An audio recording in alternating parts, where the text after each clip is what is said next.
I request everyone in the audience to be seated and keep their mobile phones on silent. A very pleasant evening to all of you.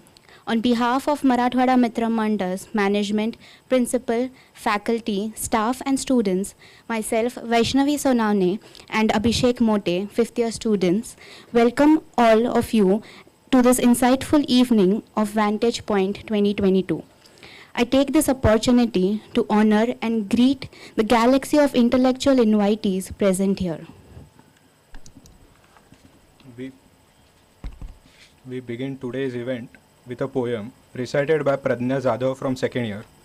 The poem expresses the experiences of an architect which he shares with his students to explain them the emotions of a space.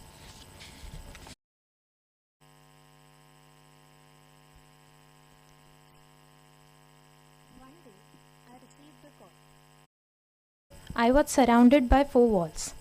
"Hello," the person said. Replying to the old call, I got bit tensed. The person said, "You built my dream." I got startled to hear his utters. In a suspicious tone, I said, "Sorry to say, but I didn't get." Now the person who has called the architect is going to explain his feelings through some words. I found a place to call my home, within the woods for all to roam, a mountain world of great delight, away from cities' overseen lights, a place where children were cherished, a place where family was perished, a place where families had meanings, a place where everyone was pleasing. But in this land where I live, I revealed a past so dark, black, which is turning white. Thanks for this precious shelter, which is now turned to ancestral. I got stubborn, listening to the old call. His precious words melted my smallest flaws. He evoked me to create new spaces. This motivation moved me from my 4 walls to the little birds. Narrated the story in my own words. With a deep breath, they said, "Don't worry, sir. It's our time to change. To change this space, yet make it feel great. To change the node, yet preserve the old.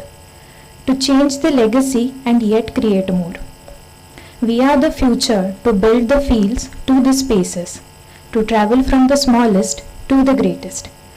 The architect is actually overwhelmed after hearing the words of his students, and he says, "This took me to the another dimension, to experience a nourished past turning to future path. Holding the beacon light, I formed new holders." Thank you so much.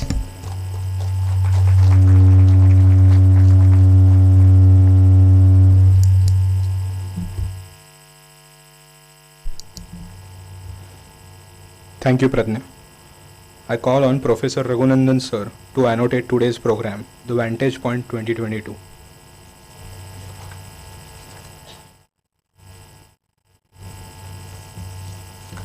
Good evening, everyone.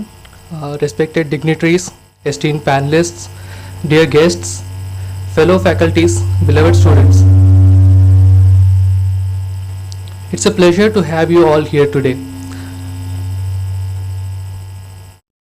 I am honored for this opportunity to introduce today's event. As an educational institution, MMCOA tends to be observant to the changes and developments in our community and surroundings. We do that with interactive platforms, discussion forums, competitions, community outreach, etc. Today's event is one such platform where we seek guidance from our esteemed panelists and request them to shed light on the questions that our students have. After 2 months, the batch of 2022 will be stepping out of college and they are looking for directions to the pathways that they can take. They are riddled with questions such as, is it okay to start their own practice from the get-go? What should be the ideal duration for which they should be training under an architect? What kind of architecture should they be practicing? Should they take out some time and explore and discover their own areas of interest? Is the degree itself sufficient to call themselves an architect? And so on. To address such questions, MMCOA came up with this platform called Vantage Point. Today is the first occurrence of this annual event, and the theme for Vantage Point 2022 is Future of Architectural Practice. By definition, Vantage Point is a position from where one can get a wider perspective, and that is exactly what we aim to provide our students. A position from where they can get the broad perspective that our panelists are going to paint. Our 4 panelists are from diverse practitioners, each with a unique approach to their architectural practice. We have attempted to title them as purists, pragmatists, project manager, and innovator. Architect Bijoy Ramachandran will be representing the purist vertical, who are trained under legendary gurus, dedicated their every hour deciphering the secrets of placemaking, imbibed in their practice with their interpretations, and create architecture that engages all 5 senses. For pragmatist vertical, we had architect Sunil Patil, who has regrettably taken ill and couldn't join us today. He has conveyed his regards for the event. And we were fortunate that our event moderator, actor Rahul Kadam, graciously offered to represent this vertical and moderate the event as well. Architect Kadam will be representing pragmatist vertical, who are focused in striking the delicate balance between stakeholder expectations, minimizing environmental impact, understanding the nature of site and project, and creating interesting architecture. Architect Rohit Sardesai will be representing the project manager vertical, who are responsible for larger chunk of city's landscape. They hold a vision for city's development, modify skylines, create identity to cities. They are the leader of our community. Architect Vikas Pawar will be representing the 4th vertical, that is innovator vertical, who inspire the upcoming generations to think beyond the traditional practice, to step out, to explore and rethink the nature of architectural practice itself. We couldn't have asked for a more appropriate panelists and guests to guide our students through these questions. Without taking more time, I request Abhishek and Vaishnavi to take this event forward. Thank you.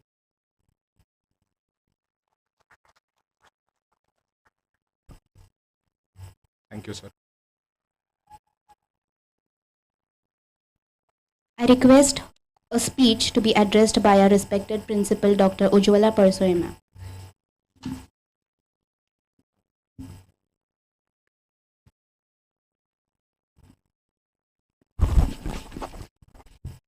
Good evening, everyone. Respected members of Marathwada Mitra Mandal'S management, Executive President Principal B.G. Zadhav sir, our esteemed panelists for today's event, Architect Bijoy Ramachandran, Architect Rahul Kadam, Architect Vikas Pawar, Architect Rohit Sardesai, invitee architect friends, alumni, faculty members and students. We, as one of the oldest institutes in Pune, have been observant of changing dynamics of architectural education and practice. This is reflected in multidisciplinary training that our students receive beyond the curriculum. Students undergo value-added programs, workshops, study tours, different guest lectures that keep them aware for the current trends in architecture. We have been conducting international webinars integrating architects, alumni, students, professional educators from various countries, allowing them for a space to share their knowledge with our students. To make students aware of the current trends, we regularly invite practicing architects to our college. Our alumni is our biggest strength. The past 32 batches are very well connected with our college. They are part of our events, juries, different areas of progression as well. I am delighted to see many of our alumni as an audience today. Along with our Samvad series, which is a cross-discipline lecture series, we also have started a Fountainhead series this year, which basically helps us invite architects doing exemplary work to share their experiences with our students and have an interaction with our students. And we are very fortunate to have Pritzker Laureate Architect B.V. Doshi sir, Honorable President of Council of Architecture Architect Habib Khan sir, Ex-President of ICOMOS Architect Kiran Joshi ma'am, Architect Surya Kakani, Architect Sachin Akshikar, Architect Rajiv Katpalia so far on this platform. This year, to strengthen our academic systems, we have also constituted the Academic Advisory Committee, consisting Architect Durgananda Balsavar, Architect Pushkar Kanvinde, Architect Bijoy Ramachandran, Architect Rahul Kadam and Architect Kiran Shinde. It is always a proud moment for a college when our batch steps out of the college and set foot in the field of architectural practice. Vantage Point is an initiative to give our students an overview of architectural practices in India. This event is designed to provide a platform to gain perspective on current trends in architecture and current concerns in architectural practice.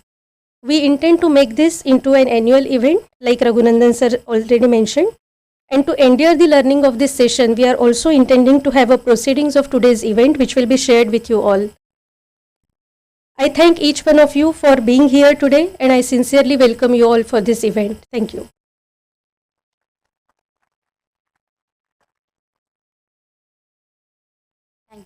Thank you, ma'am.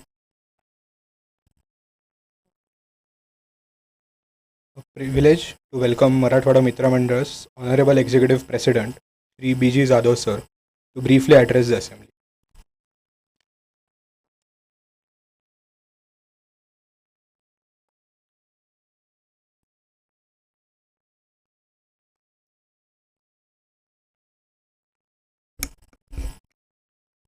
Good evening to all.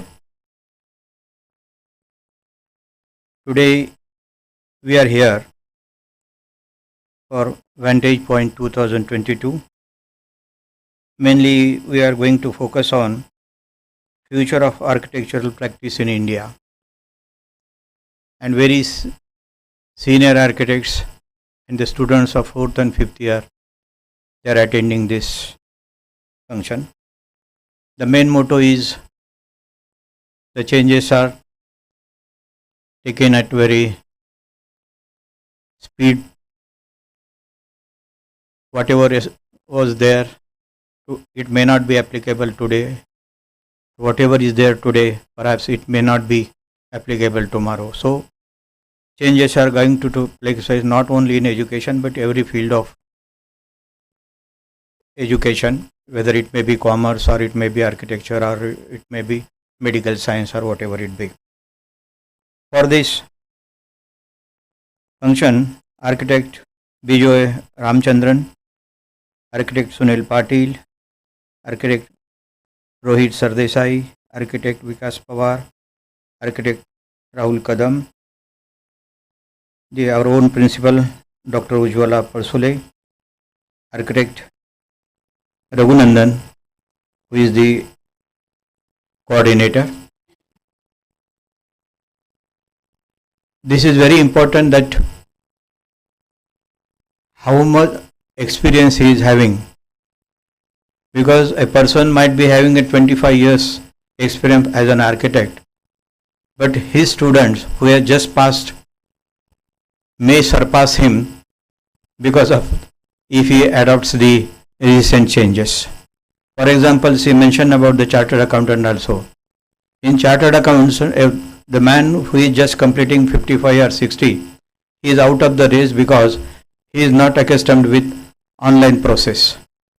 So now there is a system of one-man banking. Everything is online. So in every field of life, the changes have come, and accordingly it is bound this profession, that is architecture, is going to change. This is not the only responsibility of the principal, but this is the responsibility of the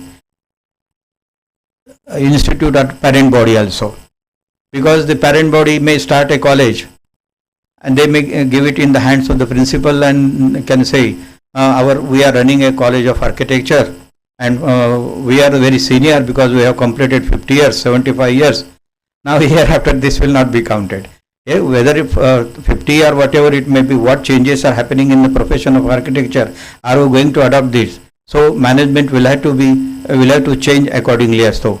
So it will be the responsibility of the principal and the faculty also to go along with the students, because there is a gap between theory and practice. If you cannot bridge the gap between theory and practice, then definitely the gap will be wider, and there will be comments that the students who are coming from whether architecture or commerce or any other field, they are not up to the mark.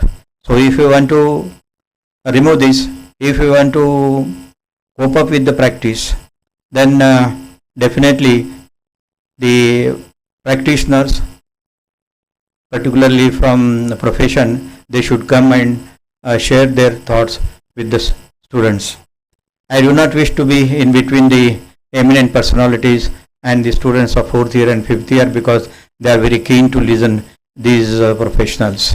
But myself being a commerce man, I can say only that if you want to earn money, profit, whatever it may, it is very important, and unless you become very expert in your profession, you cannot have the gain or monetary benefits. So once again, I welcome you all on behalf of the College of Architecture, and I hope the students will definitely get benefited from the experience of these senior professional architects. Thank you very much.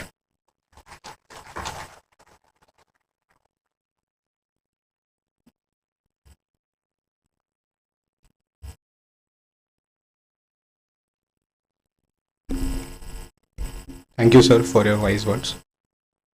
I welcome today's esteemed panelists for the event: Architect Bija Ramchandran, Architect Rahul Kadam, Architect Rohit Sardesai, and Architect Vikas Pawar. Architect Rahul Kadam, sir, will also be moderating today's event. Architect Bijoy Ramachandran is an architect and urban designer based in Bangalore.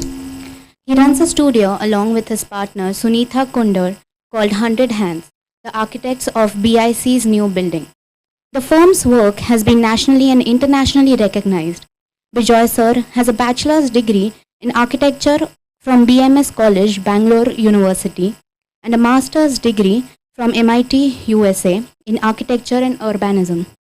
He also attended the Glen Market Masterclass in 2012.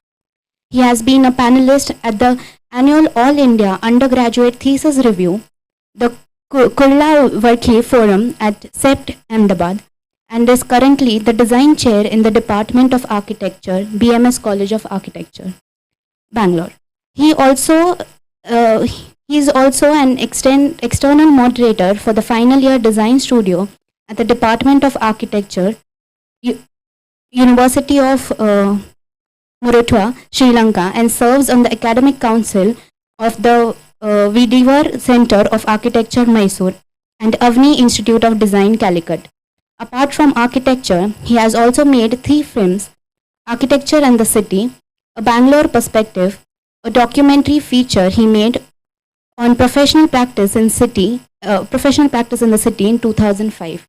He has also produced 2 documentaries on the celebrated Indian architect B.V. Doshi. I call on Architect Bijoy sir to please come on stage, and I request Honorable Executive President of Marathwada Mitra Mandal'S, Shri Jadhav sir, to felicitate Architect Bijoy sir.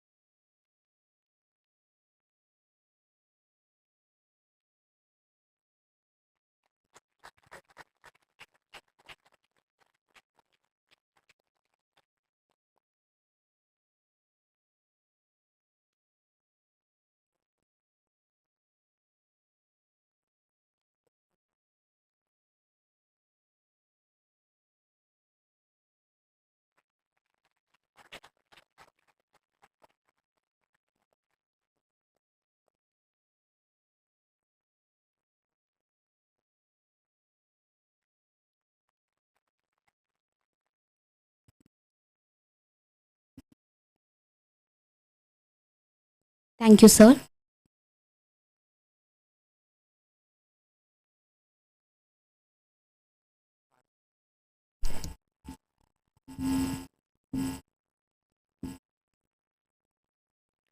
Our second panelist and today's event moderator is Architect Rahul Kadam, sir. An alumnus of BKPS College of Architecture, Pune, Architect Rahul sir did his masters from South Bank University, London, and was a student member of AA London.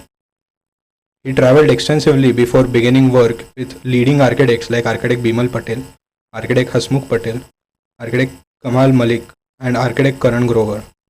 He has been a director and regional head at Hdfc Consultants Private Limited for over 15 years, handling diverse portfolios like hospitals, hotels, special economic zones, neighborhood urban design projects, adaptive reuse projects, etc., in a cutting edge corporate environment.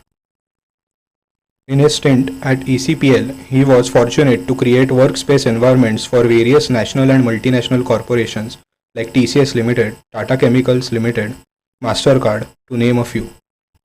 Since the last 6.5 years, he has his own design firm, the NGK Studio, in partnership with his wife, architect Nandini Kadam ma'am. The NGK Studio focuses on a sensitive design approach and is working with prominent clients like Bajaj Auto Limited, Life University, JNPT, etc. He is a strong follower of the need for sensitive design and green design to prevail in all sectors of architecture and design, whatever the scale.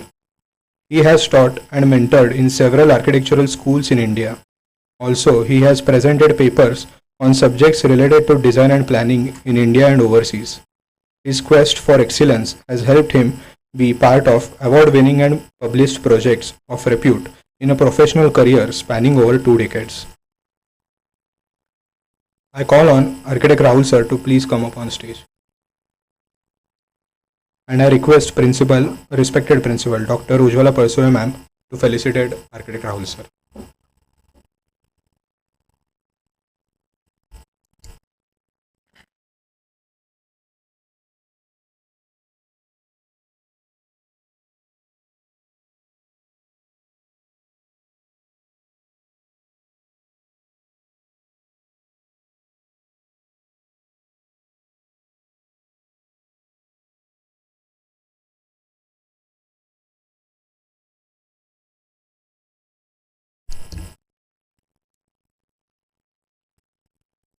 Thank you, ma'am. Our next panelist is architect Rohit Sardesai sir. He is an architect with a master's degree in project management. He is involved in managing multi-location complex building projects in India. Architect Rohit sir is a keen planner and PMP certified professional with more than 26 years of experience in project management. He started his career in the year 1995 in the development of luxury hotel projects like Taj Group of Hotels, first in Delhi and then in Mumbai. In 2008, he moved to the real estate segment, first working with Raheja Universal in Mumbai, managing premium residential projects, and now works with Pune-based real estate developer Kumar Properties. In his current role, he is responsible for complete engineering and construction across Pune, Bengaluru, and Mumbai-based real estate projects. I call on architect Rohit sir to come up on stage, and I request architect Girish Doshi sir to felicitate Rohit sir.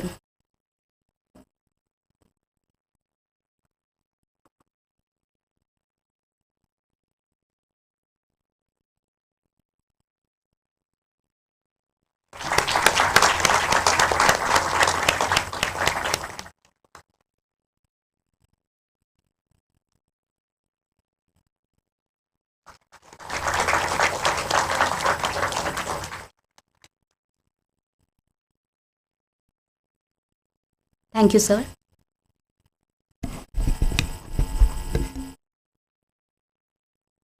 Our fourth panelist for today is architect Vikas Pavarasa. He is an architect and urban designer who studied at SPA New Delhi. He has been a speaker at TEDx Eastern Metropolitan Bypass, Kolkata, and TEDx PEC, Chandigarh. He was recently invited to curate the exhibition on 100 years of architecture in India and was honored at the centenary celebration at the Indian Institute of Architects for his contribution in the field.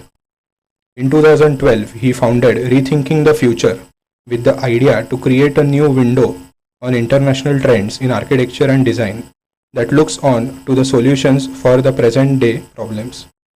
RTF is now known to be among the leading architecture platforms in the world with 40,000 plus projects with 20,000 plus articles from more than 1,000 plus writers from different continents. RTF gets million plus readers every month. RTF has been hosting Rethinking the Future Awards since 2012, which are one of the most renowned architecture awards. I call on architect Vikas sir to come up on stage, and I request Professor Aniruddha Joglekar sir to felicitate architect Vikas sir.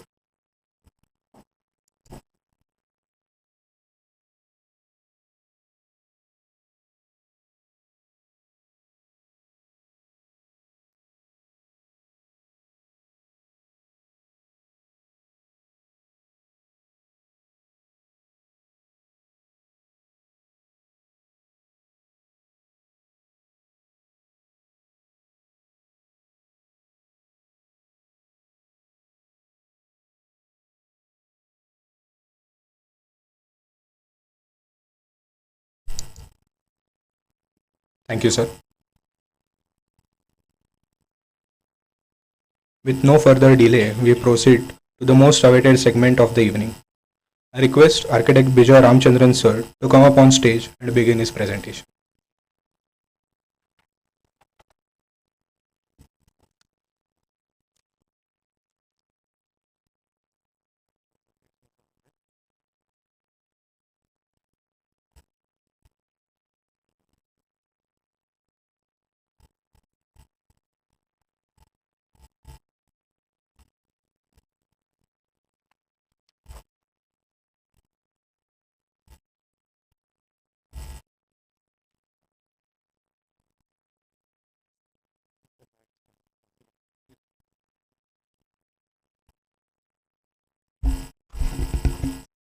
Um, Good evening.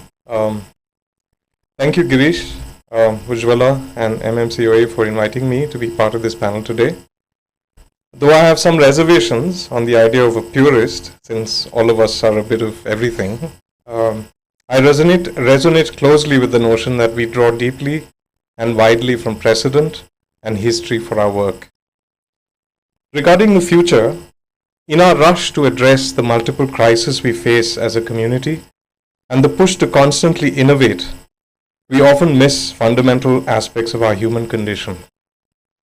I've organized this short presentation around 4 themes based on the writings and work of some of our heroes: Heidegger and Context, Nelson Goodman and Meaning, David Chipperfield and Scenius, and T.S. Eliot in the historical sense. When Heidegger talks about context, he presents us 2 ways to consider this idea. One as a passive response to the existing conditions, the physical environment, climate, geography, etc. And the other an active engagement with this particular place, making us aware through the stasis of architecture to, as Heidegger says, the raging storms, the light of the day, the breadth of the sky, and the darkness of the night. This Greek temple at Paestum, here since 600 BC, makes us aware of these latent energies and their transience through its permanence. In these 2 paintings by Sudhir Patwardhan, we see 2 aspects of context. In the Irani restaurant on the left, the wistful Irani cafe owner has become one with his restaurant, hewn out of the same marble as the countertops. And in the city, the image on the right, each character is a protagonist in his own or her own conception of the city, lost in their own inward gaze, making the city in their image.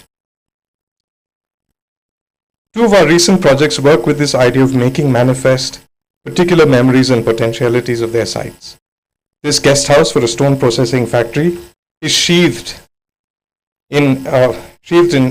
with delicately fashioned granite slivers fixed tentatively to the southern facade, almost like a timber screen, bringing us an awareness of the counterintuitive lightness of the screen and the wonders that are possible in this factory. It can only happen here, and just this once. And this retail store on a defunct factory site outside Bangalore brings to bear the memories of that past through the preservation of some of the old peripheral walls, the gable end that carries the trace of the double bay shed, and the literal evocation of a metal framed structure, rigorous and ordered.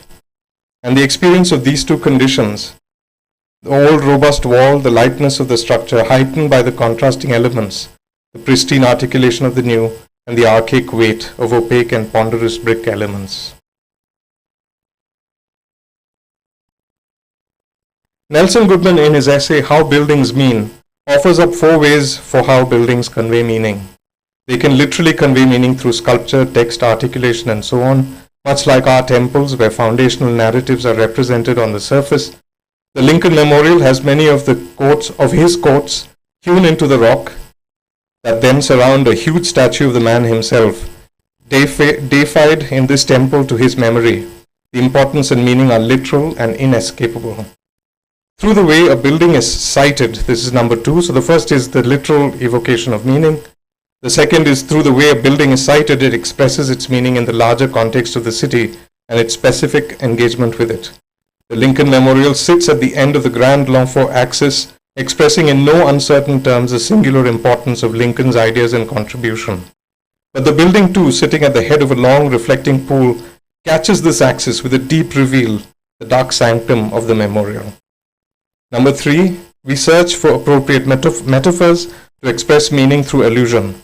Though she spoke of Madurai and the idea of liminal space for IIM Bangalore, Utsan summoned the platform and the aboriginal headlands in the Opera House, and here in the Lincoln Memorial, through its literal evocation of Greek order, alludes to the origins of democracy and the sanctity of Lincoln's ideals. And 4, and lastly, there is meaning beyond architecture. Ascribed to the building due to their association to certain events and people, the memorial has become hallowed ground for civil rights activists, humanitarian protests because of Lincoln, of course, but also Martin Luther King Jr.'s Million Man March and the recent Black Lives Matter protests. We are particularly interested in the search for appropriate metaphors. Magritte's paintings show us that meaning requires an embodied engagement with the world. Neither are the image of the pipe nor the text below the real thing in the image on the left. He also illustrated in The Key of Dreams on the right that we are not passive observers and that we carry the key to unlock meaning in the world through our own particular trajectories. Metaphors come as a result of these associations and memories. In 2 recent school projects, we use Khan's metaphor of the man under the tree to create rich in-between places full of light and air for chance encounters and the casual interactions that lead to real learning. These places of pause are varied in scale and enclosure, allowing multiple ways of inhabitation and exchange, both for gossip and performance. So here are some images. This is the IRA Academy, which is outside Bangalore, which is predicated on this section with all these places for congregation and intimate engagement. So that's the internal environment of the school, and more than 50% of that school is outside of the classroom environment. And this is another school also in Bangalore, which is Neve Academy, where again the plan is really about those spaces that are in between program.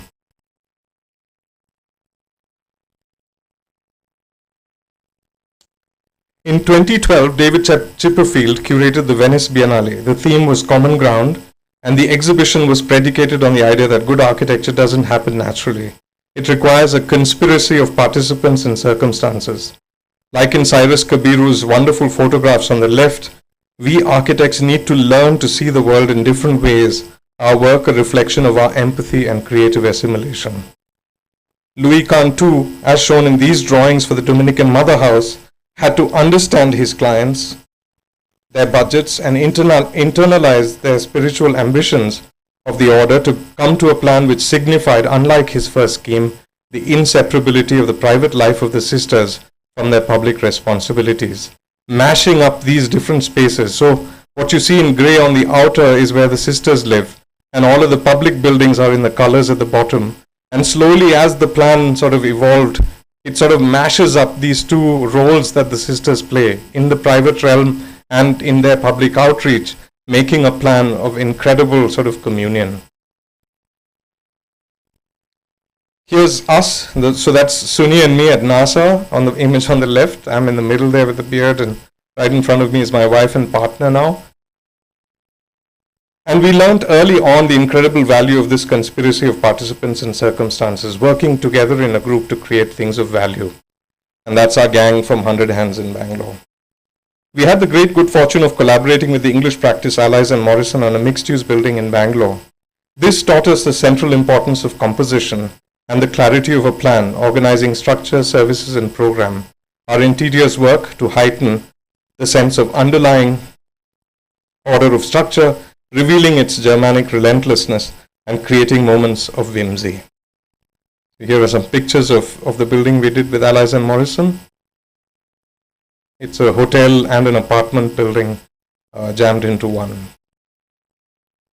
And this is the Bangalore International Center, a small public building won in a competition which took an interminable 7 years to do and required the active involvement of the BIC membership, 27 different project architects, 11 consultants, 17 contractors, 18 distinct iterations, and all for a very small building, for a 45,000 square foot building. But I would like to submit the BIC as a valid precedent for the constructive coming together of many people, as Chipperfield said. The project shows the positive results of this long, intimate, positive working relationship, and the facility has become an active cultural hub in the city, appropriated in wonderful ways by the BIC and the larger community. There is a sense that this building is a real representation of shared ideals and communal authorship. We must move away from the seductive notion of the creation of architecture as a form of immaculate conception and celebrate it as the result of negotiation and reflection in action, a form of shared authorship and the outcome of a genius rather than a genius. So here are some images of the BIC, and that's Harshit with me. Harshit was our project architect and an incredible collaborator who's responsible for this building. This is the BIC with all of its public places. That auditorium at the BIC has now hosted 4 Nobel laureates in the 3 years of its functioning. And lastly, what is the historical sense? In a seminal essay in 1919, T.S. Eliot talks about the central paradox of the creative pursuit. On the one hand, it is to find the new, an expression of our zeitgeist, and on the other, it draws from the past for instruction, but also to understand the effect a new work has on the canon. Our work today impacts irrevocably the work that has come before. So one must constantly draw from the masters, from Peter Smithson's map building, like Neve, or Hermann Hertzberger's participatory space, like IRA or BIC, or to the more esoteric ideas like Kahn's form and design, Charles Correa's deep structure, bringing us collective recognition of a distant but shared lineage, and Utzon's notion of the beautiful idea at once embedded in but liberated from context. And looking at our incredible architectural heritage, trying to understand their organizing structure, clarity, and material construction. But there is a long way to go. I saw Akbar's tomb in Sikandra for the first time in late 2017, and before going, I did what I always do, which is to try and decipher the basic module of this funerary complex. It is easy enough from the sepulchral chamber to the outer extremity.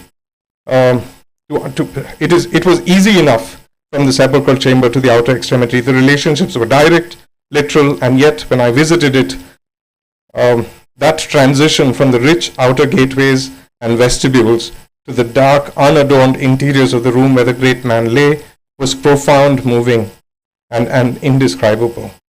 The tomb seemed to work like a portal, transporting one from one plane to the other, now in communion with the spirits. Do we talk of architecture like this anymore as a way to heighten one's sense of being and of all the multiple alternate planes that may exist? Thank you.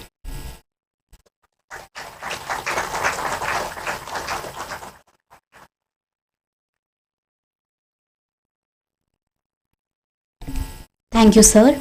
I request architect Rahul Kadam sir to come up on stage and begin with his presentation.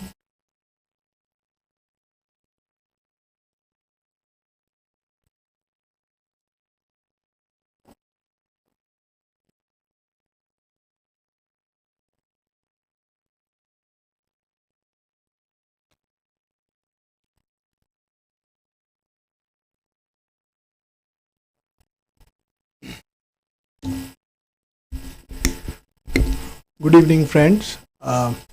It's an honor to be here, and I must applaud Ujjwala ma'am, Doshi sir, and Professor Raghu to convene this kind of dialogue and interaction, which is very timely. And it's I'm very happy to see friends, teachers, and fellow practitioners at the audience. After a long time, we've come to an actual function. So I was interested on this double role this morning, so pardon me if I miss out on something. But what I've actually tried to do is, put a small story of what we've been doing. And right from my postgraduate days, I was very intrigued when I first saw Rem Koolhaas releasing the small, medium, large, and extra large book at the AA, and that kind of moved me that time. This was in 1998 when the book was launched at the AA, and it told me that there is a dynamism that you must have as a designer, and that kind of kept me going. So our practice has had a pragmatic approach across scales of projects in the last 7 years since me and my wife Nandini started NGK. So I'll just take you through some projects, and to start with, I'm reminded of a beautiful talk by I.M. Pei where he said that the Louvre actually was, the Mona Lisa is housed there, but for him the project was, the creative part was in the center, and quality, cost and time were the three forces which he had to keep justifying Mitterrand and his team during the grand projects. And in our practice also, most of the work is for corporate and institutional clients, and always quality, cost and time. These three forces in a way dictate how a project is done and why it is done. So I want to take you through a small journey from the smallest project. This was the first project me and Nandini did in Ahmedabad for the Gujarat Law Society. It was just 344 square feet. There was no budget. And Sudhir Nanavati, the erstwhile Supreme Court judge, was the donor. And he said, you create something out of the box. So when there is no budget, I think, and when there is a lot of budget, I think both times creativity has to think out of the box. So we actually were inspired by Dali's persistence of memory, where Dali melted the clock, and we had no budget, so we had some scrap ceramic tiles next to the site which we used to actually create this courtyard, which was actually a dump yard. It was a side marginal open space which we had to kind of rejuvenate, and melting the tree was the idea which was inspired from Dali's work, and it was a hit. And these were the renderings done to explain the client that it's a shaded place in the heat of Ahmedabad, and it's all done through scrap material. Even the steel that you see was second steel and so on. So a simple idea transformed a dump yard into a humane space.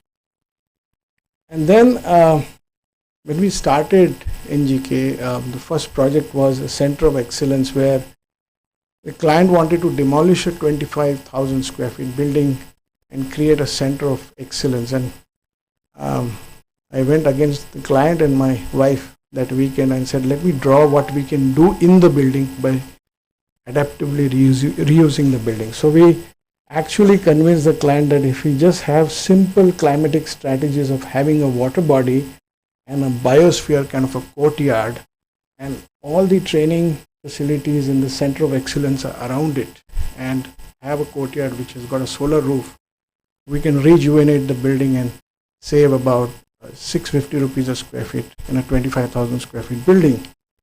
And they agreed, and that was the building. This is the north facade, and we kind of came up with north facade facing glass, glass facing the north facade, and actually transforming the old into the new was so satisfying. I lost a lot of hair also in the meantime because a lot of structural surgery was done on the project. But something which was so lifeless kind of came to life, and I think here the constant inspiration, subconscious inspiration through travel has helped me. So this is my documentation of Baba's work when I saw the Four Seasons at Maldives, and these sketches somehow started coming back into these spaces, and the notion of what Kant talks about, water being a spatial mirror, so these kind of things start coming out in the project, and many times clients then start looking at you, what are you saying, but somewhere I feel if you educate clients, things happen. So this is the transformation from there to there in this project, and this truly was the heart of the project. Everybody would come here, and we wanted it to beat. So that was done, and then post-COVID, This is a very dear project. We've done the entire master plan for a 7-acre property, and the compulsory open space, which is 30,000 square feet, was literally dumped with construction waste at a site in Elpro. And with the landscape architect Bhakti Thakur, who is from Mumbai, we've actually converted that into an urban forest, which is 30,000 square feet in size. And this has actually become a place where people working in these offices, which are designed by us, this is, by the way, north facing, come down to co-create excellence. This is a place where R&D in the auto sector happens. And all this is done using waste materials, and a lot of the trees were saved. And it took us 3 years to actually give this kind of a lung effect to the city. So we told the client, now your rental has gone up, you increase our fees, but that doesn't happen. But anyway, we are happy that a property which was trading at 30 rupees a square foot rental now can command 85 rupees just because of this kind of facility that is there, which is also the outdoor meeting room rather than a meeting room in an air-conditioned space. And then many of you have seen this project. Last October, we inaugurated this project, a greenfield project, Bajaj Auto, which is a transformation management center where everything and anything that is done to awaken the lateral mind so that excellence in their way of working is brought about. And literally the project is around water. This is a 37-meter water body in the windward direction. And almost 66% of the building is passively cooled. That's the first sketch, and it's not a sketch done later, believe me, to show you the similarities of the design fidelity that filtered through to the actually built project. And a lot of the things we did in the 6.5-acre campus, the footprint is about 44,000 square feet, are inspired from patterns of nature, whether it's the architecture, the details, the landscape provisions. And it's as if the building is connecting with the sky and the landscape. The landscape actually starts acting like the jewelry for the project, but not in a cosmetic way. We've actually used regional species and local, all the trees in the project have been saved. And there's a paradigm of time through landscape so that you know which season is coming. And then, of course, in our own way, the public spaces, which account for almost 30% of this building, have been naturally ventilated, and there is this romance of light and shadow which constantly happens. And the notion of movement to these bamboo pergolas, which are 6 meters in length. So we went the maximum width of using the bamboo, and an honest expression, because this building has to do with transformation. So we've used exposed concrete and very frugal material palette to actually represent transformation rather than a cosmetic way of doing things. And there's no doors to this project, it's all open, but only to the employees of the company. And then lots of detailing. Must have done about 120 working drawings for this project. So God lies in the details. We've experimented with bamboo, brass, exposed concrete, and even how the water goes. And each space has been associated with a navagraha, which is inscribed in exposed concrete. So I think the macro to micro approach also matters. The building has to be well detailed for it to look good. And we had the true heroes for me for this project have been the crafts, women and men from 5 different states of India who actually worked with their hands on this despite of COVID. Now coming to the larger side of the practice. So till this, for a practice of our size is medium scale. In the last 2 years, we've been invited for larger projects, larger competitions. We've not won a single one so far. We've gone close to winning and come second. But there have been difficult decisions where we've had to balance commercial aspirations versus ethical aspirations. And this is one project where there were 48 trees in the middle of the site, and we decided to actually, this was my first sketch at the site visit, to actually articulate the building above the trees, to save all the trees and actually create a very vibrant public realm. And the entire program was then inspired by the 5 elements of nature. And the whole idea was to create architecture as a frame, and the landscape of 48 trees that was there as a painting. So the building is lifted 16 meters up. And at the end of the process, we were clubbed as naturalists, and the client said, no, we want a dabba building in the middle of the site, and we will manage the tree cutting. Are you okay to do that? And I refused the commission. I have been, in spite of my proposal, being competitive. So I think these decisions are very difficult to take.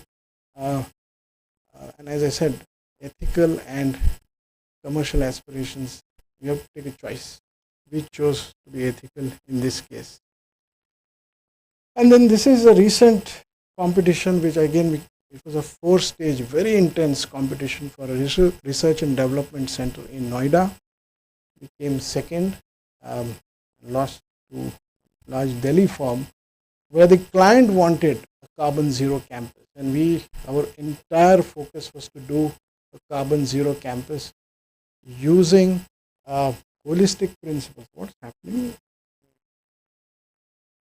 Using holistic principles of green architecture. I don't want to call it sustainable, very simple green architecture. And we developed 2 options. The reason we did 2 options is when we've done competitions, we've done a single option, we've not been shortlisted for the final round. So this time we did 2 options. And from stage 1, where there were 30 architects, to the design charrette stage, 3 firms were invited, and we were one of them. We came second. So the first option actually is, using the proportions of the streets, of the old streets of Delhi, to develop a campus. And everything that you see is in a climate responsive sense. So the way the building is articulated is actually telling a story about climate, and the materiality is actually aligned to the climatic context of Noida. And then there is another option, which is the classic spine and spoke model, where the landscape actually, the building is lifted up and the landscape goes through. But in terms of the climatic response to the context, it was similar. It's a very tight density, 15 acres, 1.7 million square feet campus for 6,000 people. So how do you create the magic of spaces, variety, and balance? And that was the real challenge. So with this, I come to an end. And this is what I keep telling my team and myself. I think this is the direction we need to be going to, not the other way around. We need to be respecting nature by praying to it literally through our actions and acts. And that's where the Gurukul, the students actually worship the elephant.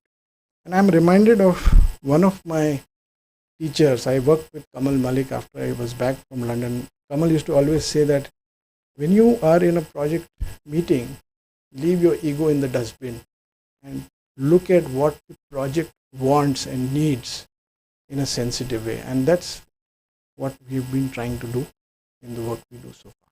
Thank you.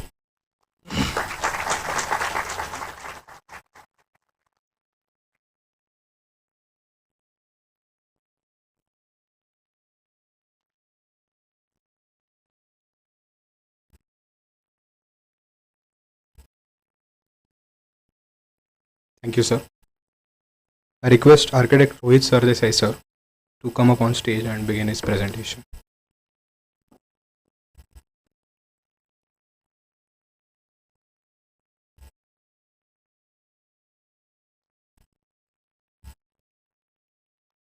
Good evening, everyone. By qualification, I'm an architect, but I've never designed a single design project. Always my life has been on the other side of the table, trying to get designs into reality in terms of delivering the client its end rupee value. And I did my architecture primarily with a clear focus that I felt that it is very easy to draw things and imagine and visualize it, but if you can't do it perfection in terms of execution or optimization, then the end game is not always the best game. So I've always been on the opposite side of the table, and my presentation also would show you projects which are in execution mode, less talking about design concepts and the theory part or purist design place. I believe many of the students nowadays, I do interact with them on some forum or the other, want to understand what is this whole thing about project management is about, what kind of scope do they have. So I'm trying to give you glimpses into what kind of scale of projects you would be involved. Obviously, whenever you want to start your profession, if you start as an architect, you will climb up the ladder from maybe starting a small interior, then doing one small house, and then as you grow in your age, you will be exposed to large projects. But if you get your project management qualification, the chances are that you will become a part of a team which executes large projects, and the exposure at which you will be exposed to those projects will enrich you. Like all my life, I started working from 95. I have moved from different disciplines, first into luxury hotels, then IT parks, and now I'm into real estate projects. Every project has taught me a new thing. I have not designed a single of them, but I have tried to resolve those projects and get the delivery part of it. So I believe that if you want to get successful project delivery, and end of the day, it's the money of a client who is interested in getting best of the project at the cheapest price and the like yesterday which should have been ready kind of a attitude. Everyone talks about the same thing. So I'm going to explain you some of the projects which I was involved with. The first photograph on the top is the Hdfc School which we did in a Magapatta Road area. This was a fast track 7 months turnaround project for a 40,000 square feet phase 1. The other project is quite remarkable project in terms of transforming the old heritage structure into a fort. Jadhavgadi Fort is the transformation which we did in 2007. The middle photo is Honeywell's corporate office. So as a though Honeywell is into IT parks and management of software engineers and so on and so forth, what kind of buildings we could do. And the right hand side is some of the glimpses of Jadhavgadi. So every time I'm going to talk about how from the client organization, because all my career I have been always working from a client organization. As a student, you must understand that there are distinctive organization sets which come together for making any project work. Obviously, architects is the design side of team members. You have architects, structural consultants, MEP consultant, they all part of design team members. Then you have set of contractors who are your executing agency or the execution part of the members. And to manage them, you have a client side organization. So based on client, how big it is, how organized it is, the client side organization will keep on changing. To give you a exposure, like currently I'm working with Kumar Property. We are hardcore real estate developer, predominantly working in the residential real estate project. So our team size is, we have around 600 engineers because we run around 30-40 construction sites all across Pune. We have some sites in Bangalore, around 4 to 6 sites. So typically every year we turn around 2,000 apartments to 2,500 apartments. So it's a different kind of ball game setup. Whereas when I was working with Taj Group of Hotels, we had a projects department who was responsible to delivery of hotels all across India. So I was looking after Goa, some of my colleagues were looking after Bombay or Chennai kind of a thing. So typically when I was a architecture student, we used to have this notion that architect is the godfather of a project. He would lead the project. Under him, he will get everything organized. I'm sure professional practice also have a word of clerk of works kind of a definition, that you appoint a person on your site who would be selected by architect, paid by client. For a small house that used to work. But whenever project scale has increased and client is involved with lot of financial investment by other investors, you have to have a project setup. So that project setup either can be a in-house one, which we call it as project management office or a PMO office, or it can be outsourced to a PMC, which is a project management company kind of a thing. So it all depends on what kind of organization you are part of, and typically most of the students who would do the project management as a career choice would end up into either a part of a PMC, who would be part of client side, or who would do execute their own projects, or you become a part of client's own in-house PMO office. The purpose why am I explaining this is there is a transformation between being a designer, doing the project, managing on a hands-on management, versus you have a separate design team and you have a separate management team. So there is a big transformation between architects which were designers and owners to architects who are part of the design collaboration team. And primarily large capital intensive project need a change in organization, and understanding of project management process by every stakeholder, I believe, will help architects to work in line with ultimately project requirements, because end of the day we are interested in delivering project and not really interested in maybe saying that I want this, or client says that I want to cut cost, and so on and so forth. It's the culmination of everybody's best kind of ability to be given. So like for example, whenever you do any large capital intensive projects, you will obviously start with a design brief process, come out with a short listing of architects. Architects would come on board, they will do case studies, come out with a presentation. So this is a typical process where Jadavgadi Fort we wanted to transform into a heritage hotel. So we did way back in 2005-06. This was a new thing, new toy for us. We did a drone survey of a site. Architects sat together, decided the access. From client side, we came out with a project program in terms of what areas we want, what kind of facilities we want, what service areas we want, what guest areas we want. And through a 3-day, 4-day interactive sessions, we had set up a camp on site. Like we had hired one guest house near the site. Owners were fortunate enough to allow their bungalow to be used, and all of us sat together, we visited site, and architect came out with their initial concept of the project in terms of what they want to do, how they want to achieve, what kind of access they want to do it. So this was primarily done over 3-4 days to come out with a sign off, because it is always important for an architect to get a sign off from a client before he starts spending lot of efforts. Today I find that many a times because clients are indecisive or because clients are not well informed, architects keep on spending iterations, multiple presentations. Architect would be told that, oh, I visited this place, I like this, I visited that place. So their life becomes very miserable.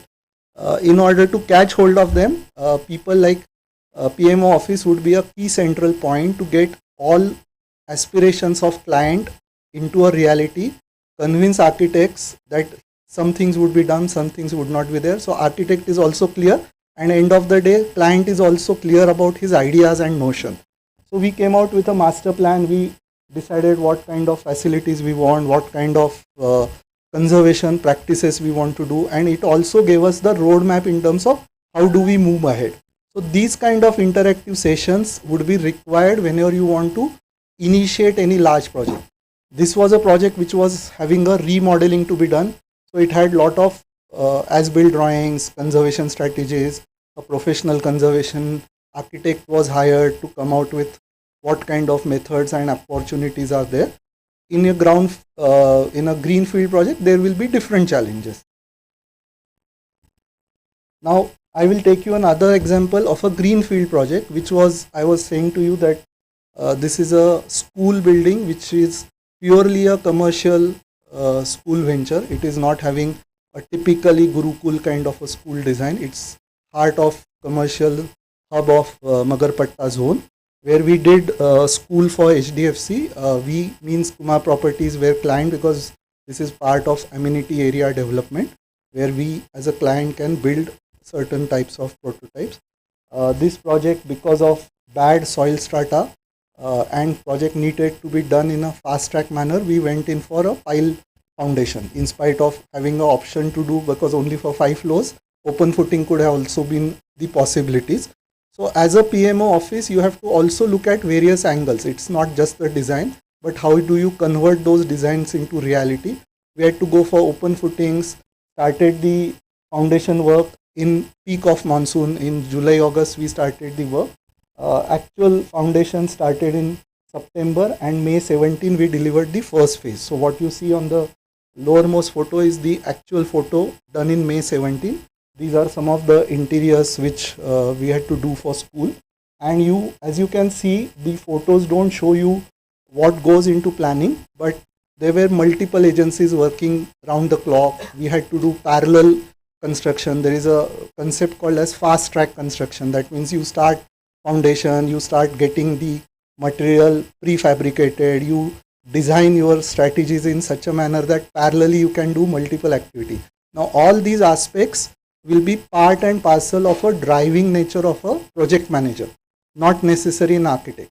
We will also sometimes force architect to get into design, which helps us to derive those key challenges in terms of delivery. So sometimes PM office may harp on structural consultants or MEP consultants to change their design concept. So there is a colloquial language which we say that PMOs are jack of all trade, master of none. They will keep on pushing their fingers in everybody's domain, like whether it is design, whether it is MEP, but end of the day their goal is to deliver the project. So little bit theory, because project delivery just doesn't happen by engaging multiple people doing round the clock work. It needs some serious planning. And if you look at any project, primarily there are distinctive phases in project. During the design, during the construction, during the procurement, during the handover, every stage there are distinctive processes. So when you have a initiating process, planning process, execution process, which by far is the maximum time consuming process, and you have monitoring and control process, and then handover process. But what is important is that for each process you have to follow certain logic. What is that logic? That in design phase also you will start initiating the design, you will do a planning of design, you will also do execution of design. Means if I have to design, manage the design, I am not saying how do I design is not my forte area, but how do I manage my design, how do I keep my data, what kind of drawing registers I will keep, where the cloud will be hosting my data, what kind of version controls I will have. All these needs to be planned as a planning process.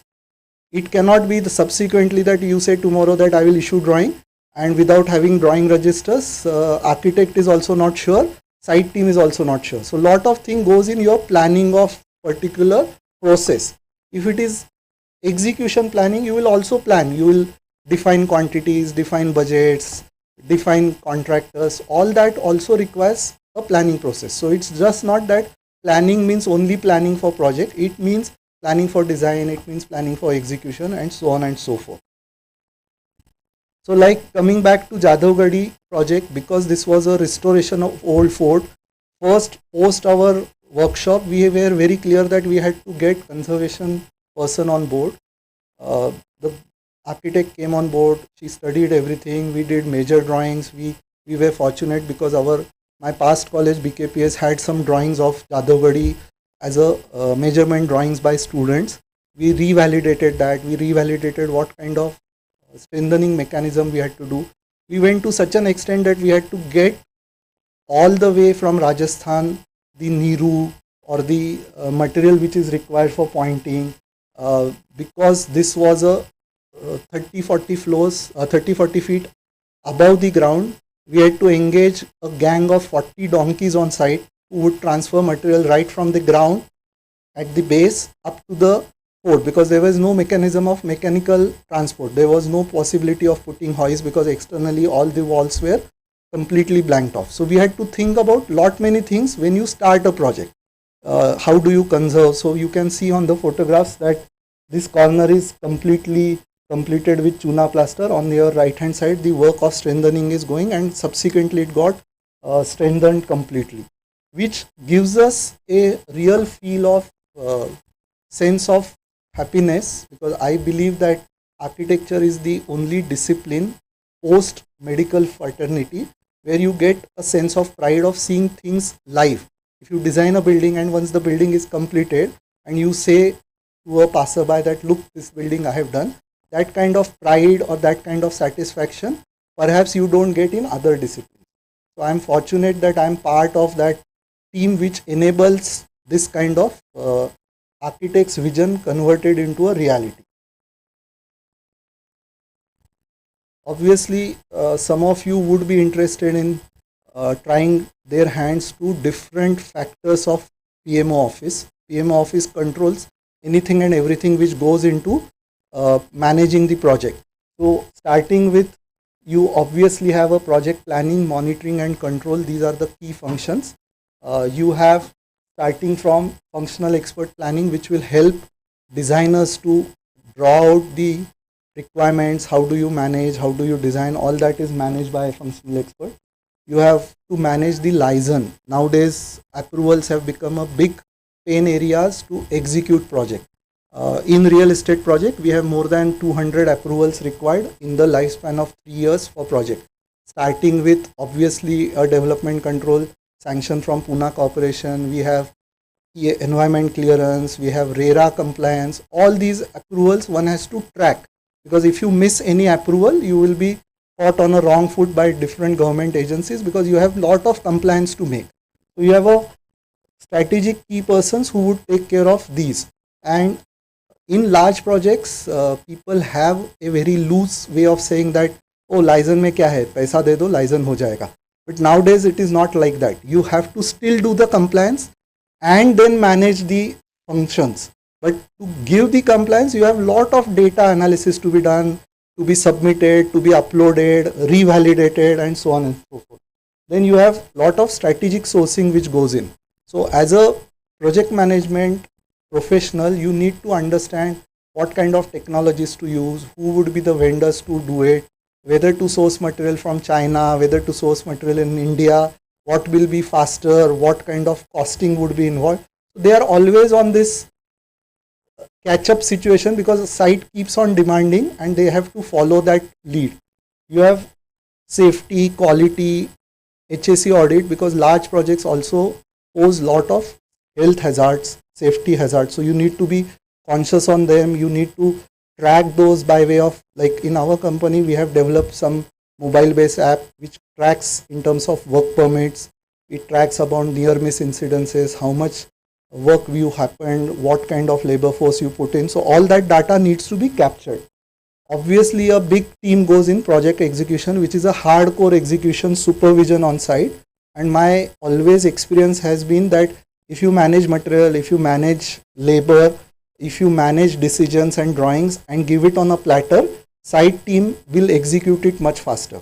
If you ask site team to apply their mind or come under question mark, then your execution goes into a toss, or your final delivery quality also affects, because if somebody has to interpret, then the work supervision stops and he goes into interpretation mode. So it is important to have a proper approach or a process and systems to give these people those kind of requirements. You have support team, which is important because you need to lay various IT infrastructures. Nowadays, all the data from site gets captured onto a cloud. Third-party proprietary management information system works. You have point-to-point connectivity. You have data for drawings put on cloud. All these requires lot of IT support. You have a CCTV cameras installed on site. You need to monitor them from head office. So they require lot of support team. HR obviously is required because you need to engage professional, competent people. Design development we talk about, and there is a big way of admin and accounts, because you need to certify bills. Every rupee spent on a project because each of the project will run into 300 crore, 400 crore, will last for 3 years or 4 years. You need proper auditing. You need a ERP system to track your expenses, to track. Somebody would definitely ask you that how much cement you procured, what was your concrete average, how much cost went into brickwork. All these data would come only from a ERP. So proper organization of ERP heads will help you to get this data out. It also requires lot of digitization to get execution excellence on site.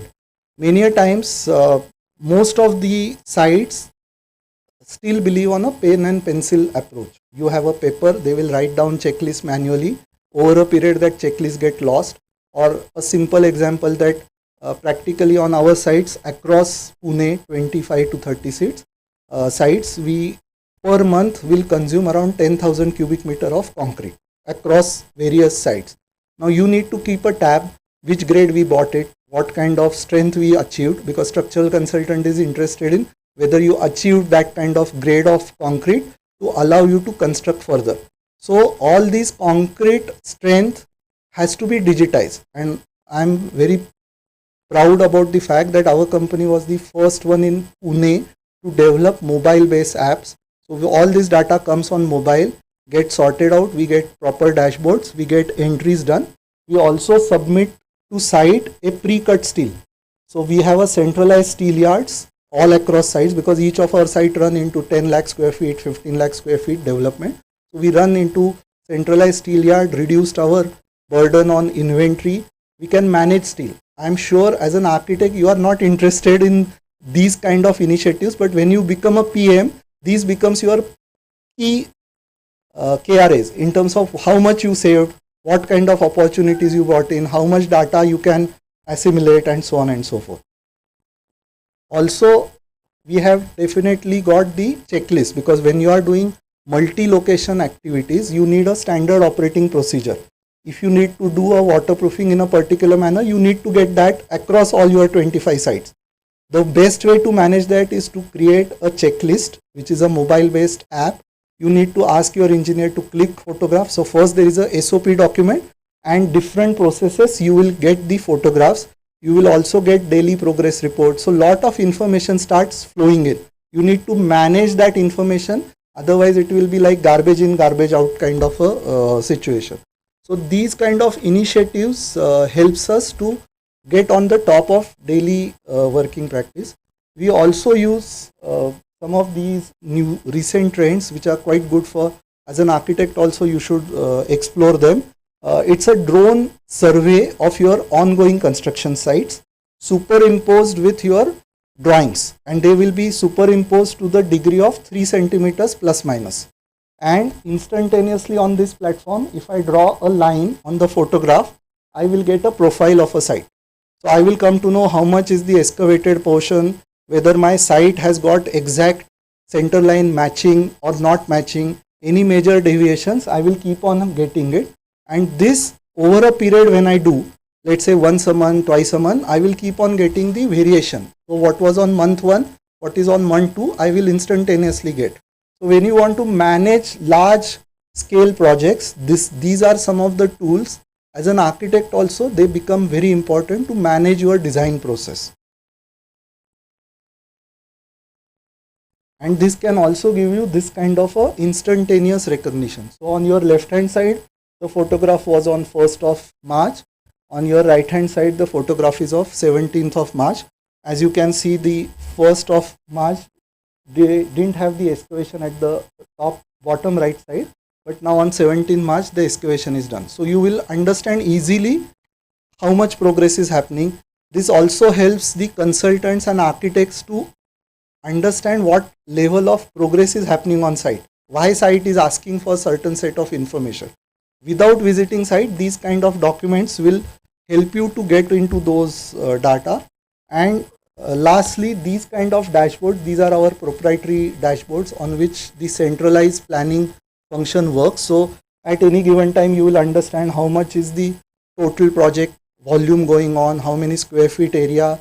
For each project, periodically we use an application called as Smartsheet, where we can collaborate data and it keeps on giving us project progress photos, It will also tell us from our procurement division what was the average price of cement, how it has moved, what kind of material we purchased. So it's a comprehensive management overview. And as a project manager or as a design manager, I would not say as an architect, because principal architect has got a different role, but as a design manager, you will have enough work to get into it, and you can also enjoy the kind of risk, the kind of pressures which you will come in, because all of you are fresh graduating this year. I would strongly recommend some of you to explore into areas of project management. I would not recommend construction management to many of you, because construction management is mostly to do with site execution or site supervision, which is good by civil engineers or engineering degree professionals. But project management is an overall overview, and as an architect you can definitely get into a big dent in terms of first trying to do design management, then moving into procurement, then moving into project planning, and ultimately becoming a project manager for your project. With that, I would stop and thank you for listening.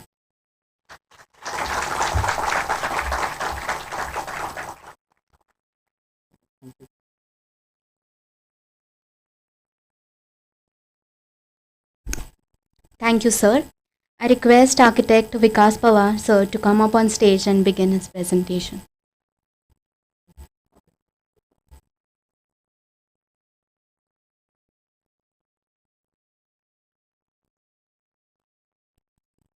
Hi, thank you everyone for inviting me here.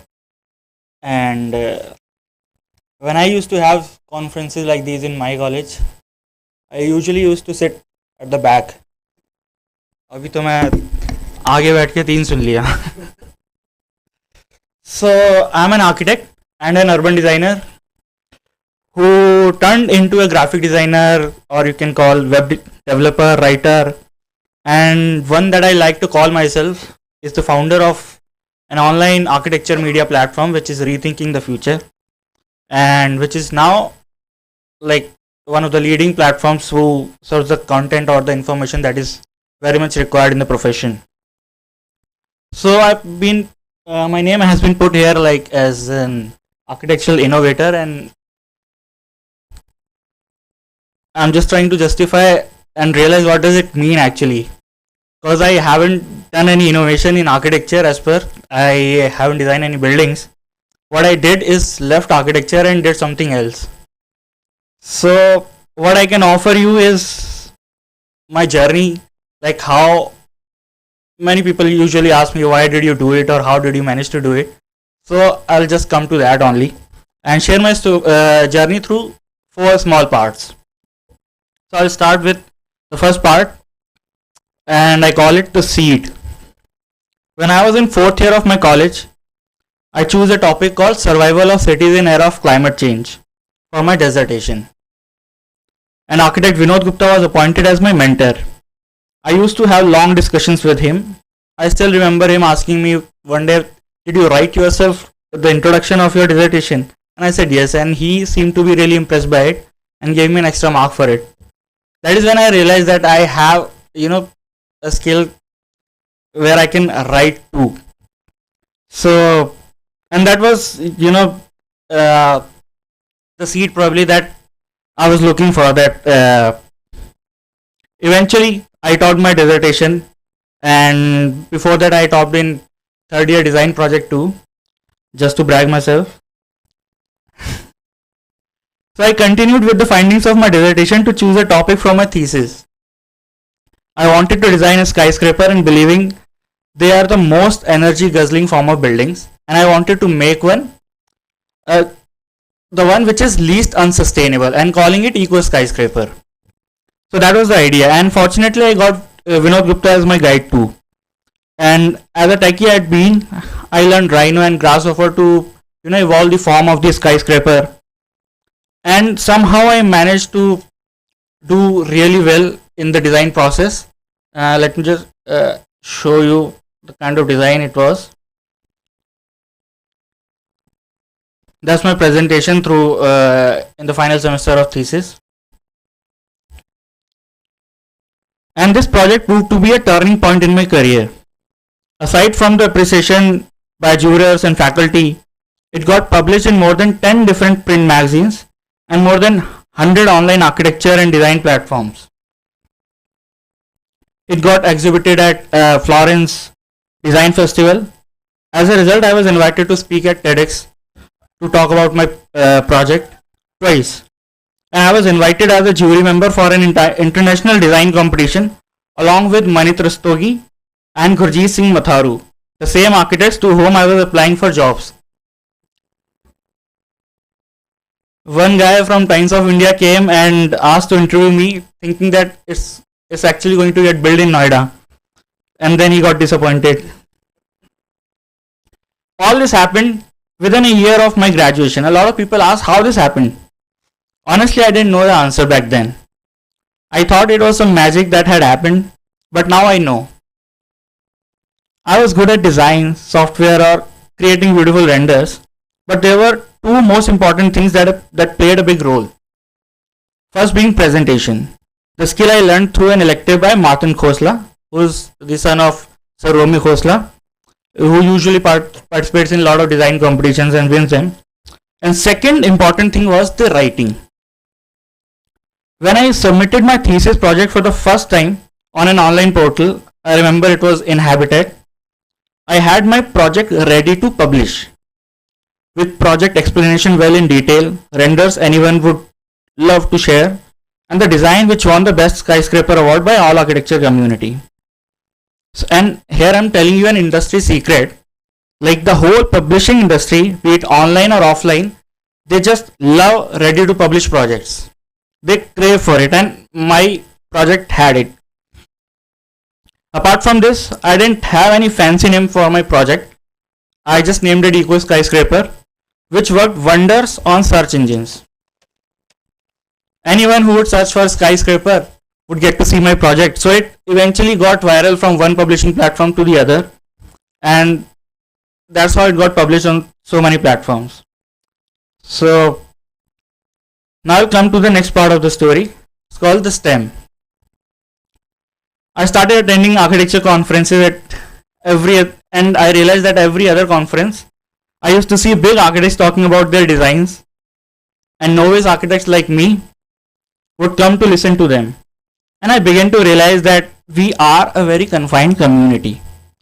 We do talk a lot about society and bringing change, but a large part of society doesn't even know if we are architects or architecture. Because we never really talked about architecture to society or general masses.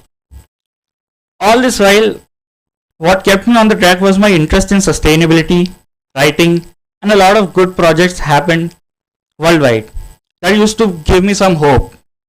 I used to share all these projects with my friends over email every other day. And some of my friends suggested that I start posting them somewhere like a Facebook page, so where they could read it and avoid any spam in their emails. So I just made one and named it Rethinking the Future. And I remember someone telling me this could be an Indian art daily, a collection of good projects, and that struck me. Immediately I started building my website. I realized that you cannot search for content on any social media platform. You can search either for people or places, but not the content. So I had to have a website for that. And since I had very few resources, so I started to learning how to make a website, and I developed this on WordPress, which is not very difficult. Anyone can do it actually. And I started enjoying it. I also started an awards program for students by the name of International Architecture Thesis Awards, and I received some crazy projects. I invited architects like Vinod Gupta, Chitra Vishwanath, and Anna Heringer as jury members. 1 month after the results were announced, I was casually searching for the winner's name on the Google, and the results were surprising. A lot of universities have mentioned their success on their portal, like this is how their students have been winning in the professional field, and many students wrote back for recommendations, and they were getting admissions in prestigious colleges like Ivy Leagues. So this was something that I never imagined. Like students especially were getting benefited something like this that I was doing, and that gave me a kick. It gave me the signs that I was on the right track. I didn't know where it would lead, but it felt all right. I used to invite projects for publishing through emails, and most of the projects that I used to get were usually the images. So I used to write about them and then publish them. In 2014, I started to working on RTF full time, and thinking that it would be a beginning of something great. So over the years, Rethink the Future awards were gaining credibility, but the platform in general was not gaining any traffic. When I used to search for projects on Google that I was publishing on RTF, I used to see them on other platforms like Architizer or World Architecture Community or ArcLO, and this was frustrating. I meant only the people who were getting their work published on RTF were getting to know about RTF and no one else. It went like for complete 1 year, and I realized I needed a break or probably a shift in my career. So I decided to join Urban Design Masters in SPA Delhi. Little did I know what God had planned for me.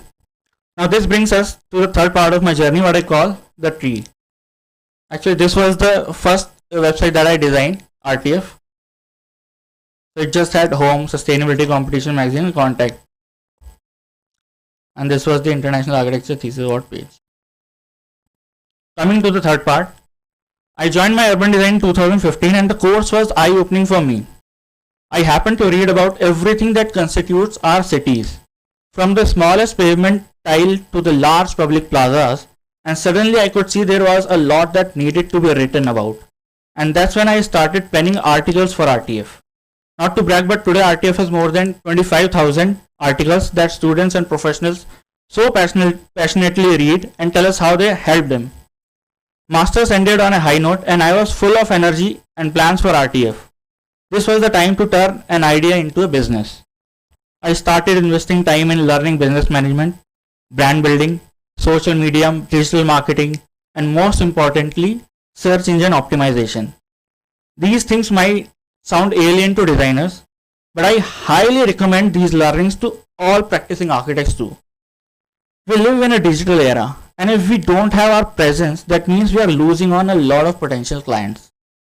If someone is searching for clients in their city and they don't get to see your name, you are losing on clients. If someone is reading about some architectural project in their local newspaper and that's not you, you are losing on clients. If someone follows 3-4 architects on Instagram and you are not one of them, you are losing on clients. And if someone visit your website and don't get to see a list of publications or some recognition from awards, you are again losing on clients. I can give separate lecture on topics like brand building and how to grow your design firm and all that, and that will take another hour, but let's not do it today. Anyways, I knew I couldn't write alone if I were to grow RTF, and that's when I started creating the process for each task, right from inviting projects, curating them, writing about them, to publishing on website.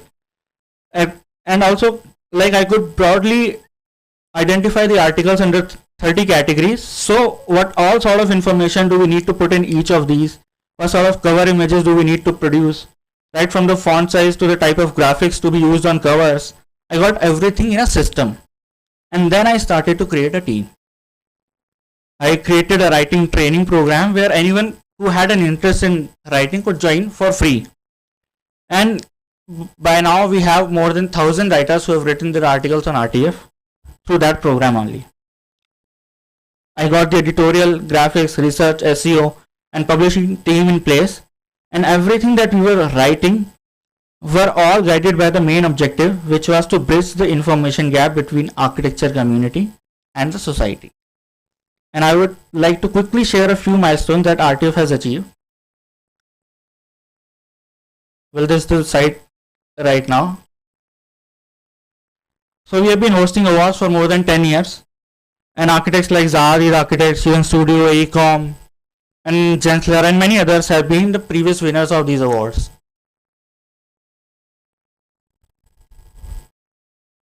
We have like more than 1 million visitors every month now, and published more than 50,000 projects on site and more than 25,000 articles with 1,000 writers. And now when anyone search for architects in a city like Pune or let's say Chicago, they get to see the first link from RTF. Like this is a screenshot from a Google search, architects in Pune. And after the ads, you will get to see the architects in Chicago list by RTF only. So we worked really hard on how we get to, what your writing was good, but if it's not reaching the people, then the purpose is half solved. So we really invested a good time and good research how we can do it so that we can reach people effectively. And now it does feel surreal sometimes. It all started from a very small idea, and today RTF stands at the 10th rank globally in the list of architecture and design websites. So this is a platform called SimilarWeb, which is the one of the most trusted platform who rank websites globally under different categories, and I would like to share the list with you. Like on 10th there is RTF, on 11th you can see Archinect, 12th Arcelo, 13th Architect. I am sure you must have read all these names somewhere down the line. Domus is on 23, World Architecture Community is on 50th. So that's how we've been doing so far. And let me come to the last and the fourth part of my journey, what I call the beginning of the orchard. During lockdown, we started another venture called Hdfc, an online platform offering self-paced courses for architects and designers. We cover topics that are usually missed in architecture school but are of immense importance both in architecture and the years after, like how to design your architecture portfolio, or how to do well in your thesis, or design specialization courses for students like landscape architecture, urban design, and many more. And not just for students, we have been creating courses for professionals too, like how to make a brand out of your architecture firm, or how to grow your business for a design firm. So things like that we have been researching in-house and developing these courses with collaboration of academicians, professionals, sound designers, motion graphic designers, so that the learning is engaging. And I think I can talk another 20 minutes for Hdfc, and I'll keep that for some other day. My journey so far has been fulfilling, and I have many seeds in my mind and desire to plant many more trees in the orchard. But little do I know what God has plans for me. So that was my time, and a good evening to all of you. Thank you.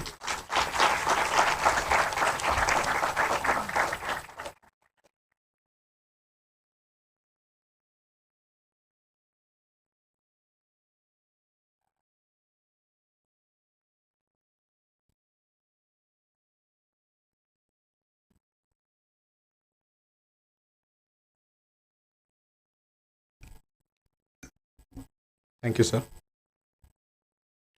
I request all the panelists to come up on the stage and be seated.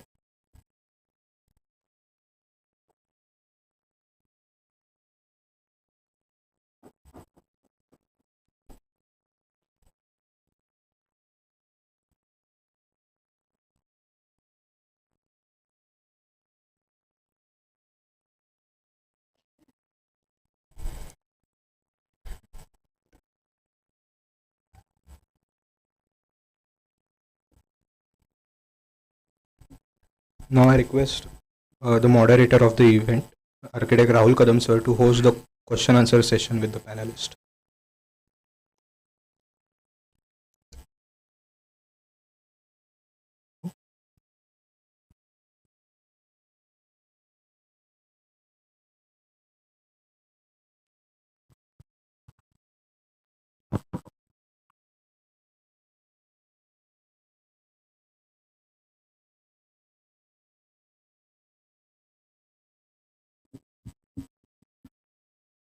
So good evening again. Very interesting presentations and very dynamic views on the profession, and I think lots to learn from, not only as a practicing professional, but I'm sure the students and everybody in the audience must be getting a lot of vitamins.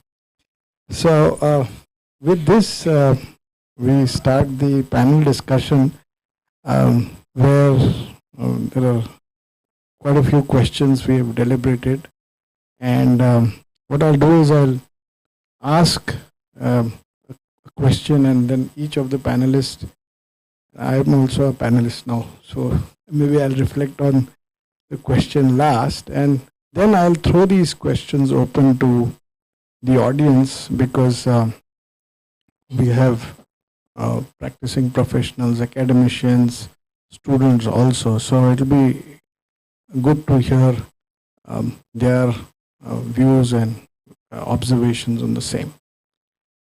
So the first question is on, we study for 5 years and we graduate out of college.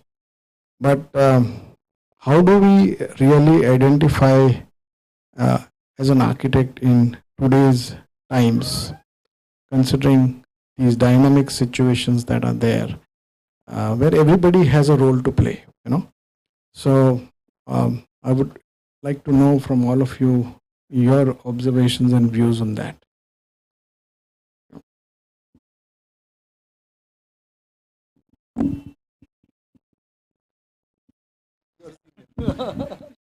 Okay, so I believe that out of 100%, maybe 5 to 10% final year students know what they want to do. 90% students are still not decided as to what they want to do. Though architecture course offers lot of opportunities over 5 years to do internship, to do summer training, to get associated with some sort of symposium, or maybe help out the seniors to complete their coursework. And the area of interest would be known. Do I want to be into a field which is technology driven? Do I want to be in the field of design driven? Do I want to be really going into masters on immediate basis, or should I work and then try looking out for masters? I guess it's not a mathematical formula that 2 plus 2 is equal to 4. Each person has to realize it on his own. Maybe the best part would be to get associated with different interest groups, try and learn something during internship, or maybe take a 1 year break and do every 3 months different options. Some of the people would not have that kind of options left out. Then masters in a general course and then subsequent specialization is also a possibility. But I believe that this journey will continue throughout your career. It's not a 2 plus 2 kind of a formula. That's what I believe.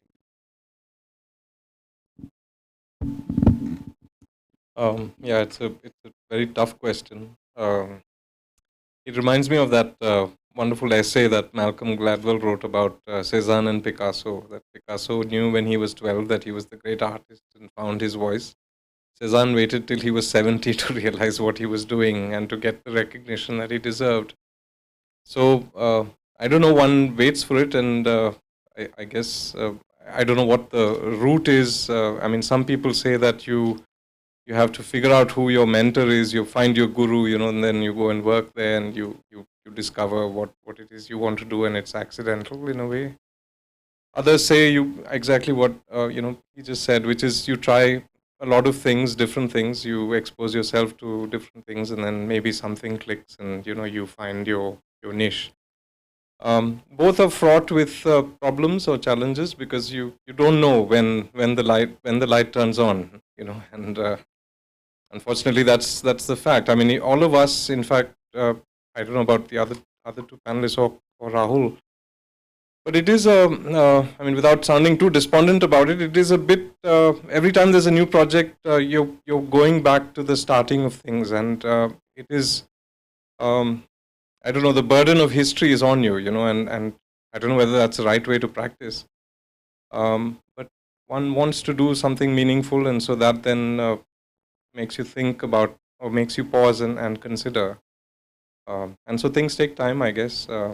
But sometimes the genie comes early, so maybe when you get out of college, you have the lights turn on. Like you meet a mentor early on in college, someone who sort of turns that thing on.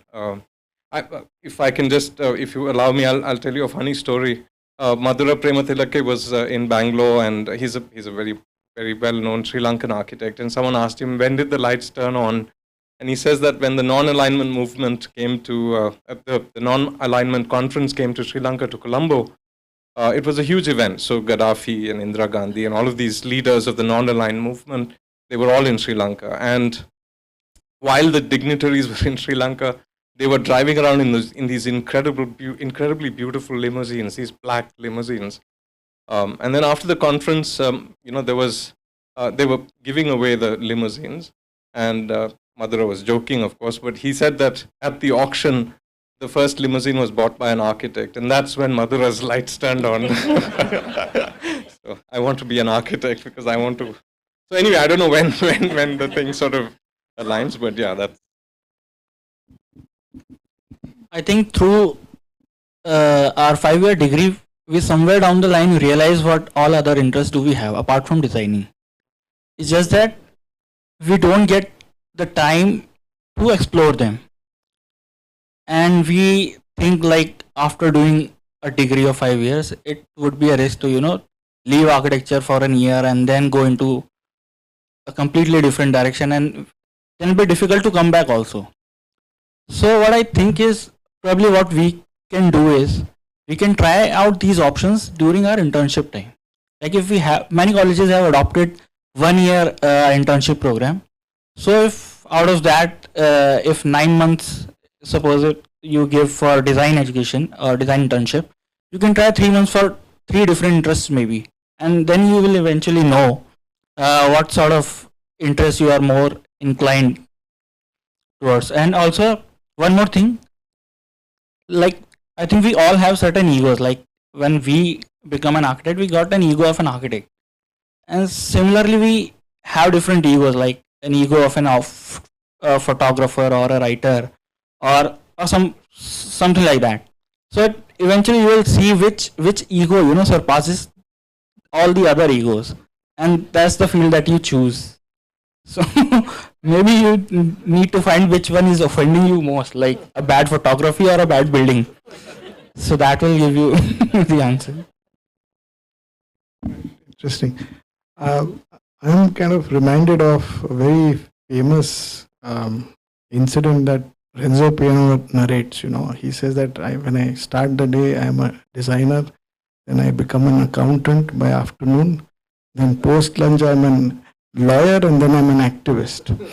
And today I'm sure all of us in some ways are juggling these things on a daily basis, and I endorse his point about brand building, understanding, management. I mean, it's very important in today's practice. But I think, and this is for the students, I was also a student, but the dynamics were a little different then. But with this global economy and instant food and fast change, I think patience is very, very important. So many times, in the office, comparisons are made with IT profession or ITES profession. Architecture is not like an ITS profession. I mean, everything needs time. So you have the analogy for me is like we can't be an IPL player from day one. You have to season yourself, and then once you're seasoned, then you can play all formats of the game. So I think that is very important, I feel. So that conditioning and that dynamism to bring it takes time. So I would now ask the audience, so maybe Kadre sir could reflect his views, or Darab sir. They are the people who taught us. So I would like to hear their views also. Kushru is also there. You could reflect on something. Ravi here, whoever, please. I'm just responding to what Vikas said. I had this very interesting experience with my own daughter who studied at Srishti. And during her foundation course, they had a very interesting format. And she did what is called as Sangama, which is like a confluence, it's like a multidisciplinary design, multidisciplinary education. So they had, I think they had for the entire year, they had modules, and for each module they would take like 1 month, or for some 3 weeks they would be taught only photography, and then 3 weeks they would be taught only sketching.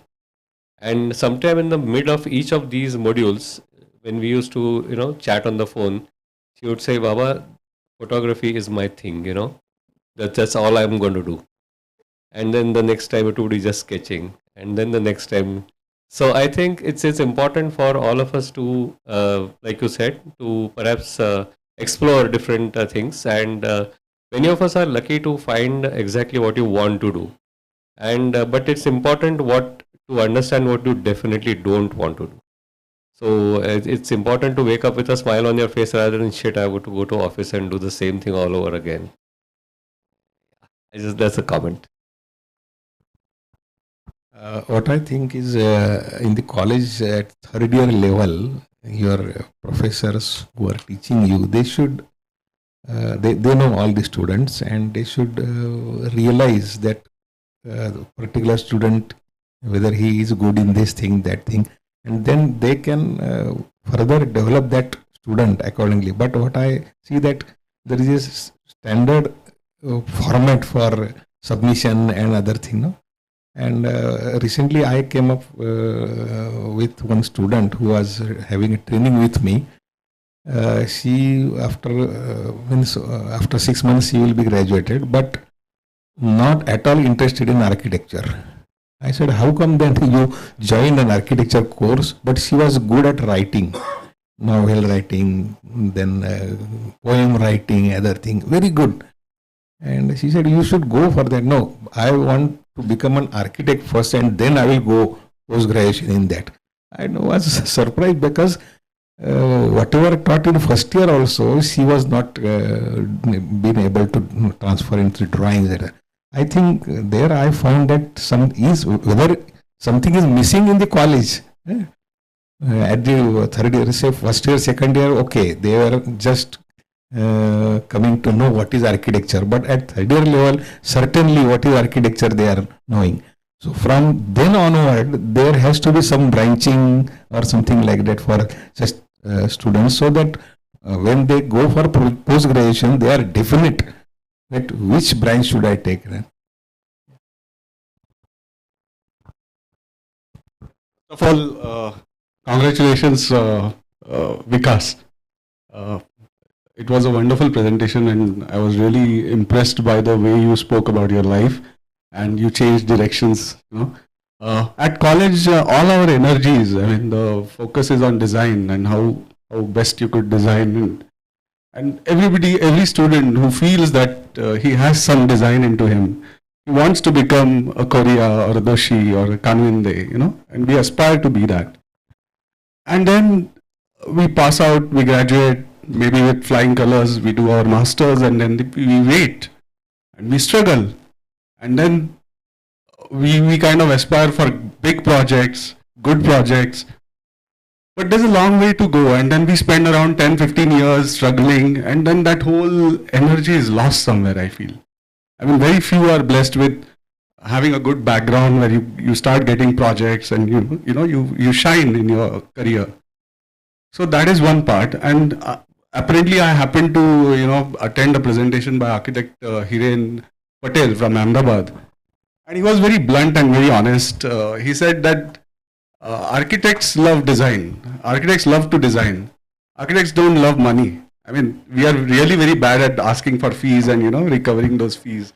So he said I would appoint an accountant. So he actually appointed an accountant, and he said that I love design. I love to design, and my accountant loves money. So he does my job for getting the money. So one has to find one's own way about getting all the things right. Thanks. I think what we usually lack while running an architecture firm is, like, we are totally focused on design. So we can't really focus on how to build a business out of it, right? So the good way is to collaborate with someone, or just hire someone at a post of business development, and he will do all the work for you, or she will do all the work for you. But the idea is you don't really have to be skilled in all the directions, right? You are good at design, do that, but hire people for other things that you are not good at. So that's the whole idea, I think. And collaboration is really the need of the moment, I think. If I may just respond to one part of what he said. I had this interesting experience with a restaurateur friend. And when he started his restaurant, he said that every day I look around, I see no patrons in my restaurant, and the other places being filled up. So he used to take out his scooter and go around to see, if this restaurant is full, that restaurant is full, and wondering why his restaurant isn't full. And he said, I used to be really nervous that my restaurant, nobody's coming to my restaurant. And he said, on Saturday night, my restaurant is overfull, and I'm even more nervous that now there are too many people, too many patrons. So are my chefs doing a good job? Or am I able to satisfy my customers? So I think in this business development kind of scenario, which currently happens, I think there is that very fine line that you have to actually be able to judge which projects to take, because there may be like hundreds of projects coming your way. But if you simply take too many, whether you're spreading yourself too thin. We hear of architects who do like large developments, etc. But then it's like a hit and miss thing. Some are hits and some are misses. Good evening. Actually, I have not much to do with architecture. I'm a painter. But I realize that it is about creativity that we are talking about. And I feel that the development of an attitude towards creativity is what mentoring and learning is all about. So actually asking yourself those questions, whether the ups and downs in your career or the agony and ecstasy, if you can deal with, then you are okay to be in the creative realm. Otherwise, you have to look for other options. And there are many options today that where you are connected to architecture and yet not in that frame of mind where you cannot deal with those ups and downs. So I think if you are ready and you prepare yourself in a way in that entire learning process, which actually does not end, but I'm talking about the academic 5 years, where you can ask yourself whether you can deal with so many different things and go with the flow, then maybe the creative that energy is okay and that kind of life is okay for you. So it's very tricky and very obscure actually. You cannot put it into words, but that's what I feel. Yeah.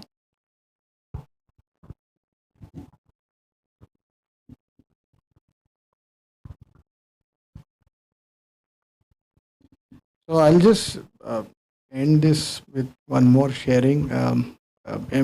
We've been working with research and development clients, and there is a very interesting formula they call C raised to the power of 3, where connect, co-create, collaborate and co-create. And I think a lot of firms abroad are using this in our profession, that even if you are a small or a boutique firm, you can actually collaborate with people with larger skill sets to address issues, and competitions are all about that.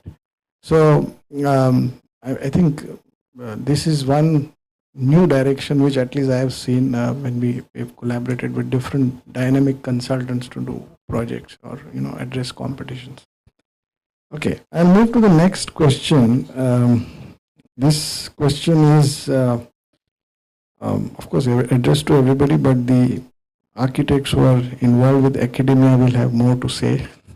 So how can academia help in making students future ready, considering the requirement of the industry, and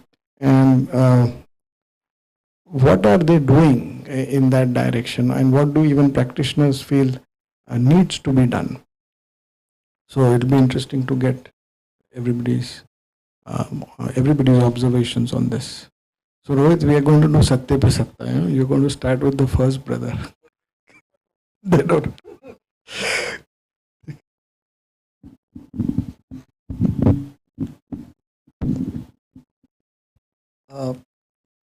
With no offense, because many of the people sitting in front of me were my teachers, but when I started working, at that time in Pune, the maximum height of project was 4 floors or 5 floors. Then suddenly I went to SPA Delhi and I was like wow, I have come to some Disneyland with 20 floors, 30 floors kind of a building. So naturally the professions or the practicing professionals who were coming and teaching us were exposed to those kind of projects. I would not talk about commenting on design quality, but it's just the exposure of that project made them have more information. Knowledge is questionable, but information was definitely there. And as a student, you are always seeking information because knowledge cannot be taught. It will be your own introspection which will convert information into knowledge.